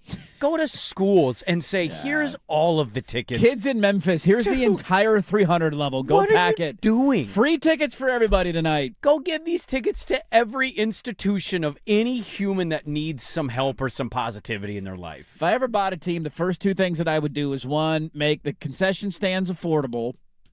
2, any kid under the age of 5 gets in for free. Well, okay. Did you see? God, I'm ruining a segment, honestly, for a really slow day. Mm-hmm. Did you see the Cardinal announcement? The The St. St. Louis Louis? Cardinals are No. announcing a ticket special, and it's basically $20, I want to say it is. Kid ticket, unlimited. So you buy one $20 ticket and you go as many times as you want? No. It's food and drink.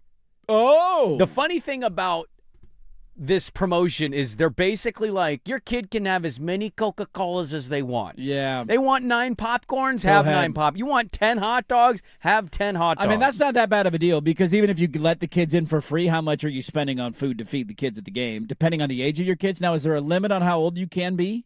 Or is it under a specific age? Bring up the story. I just read about we like this. single Where digits, is or it? what are we talking about here? Here it is. To lure fans, because St. Louis Cardinals, by the way, the greatest fans in baseball. Suddenly, when your team sucks, nobody they wants to go bailed to at games. the end of last season. I don't blame them. Bailed for multiple years. They Here were it the best is. fans in baseball because they were in the playoffs every year for like 30 straight years. It's the Coca-Cola Unlimited package at Busch Stadium.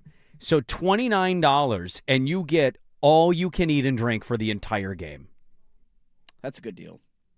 I mean, it's. But how much are you really eating and drinking? I mean, if it again, how old are your kids, right? Like if I took Teddy to a game right now, I'd get him something, but he's not eating that much. As much soda, hot dogs, French fries, ice cream cups, and popcorn, But among other snacks, as Yeah. one can eat until the 8th inning. I mean, we're talking like a 12-year-old.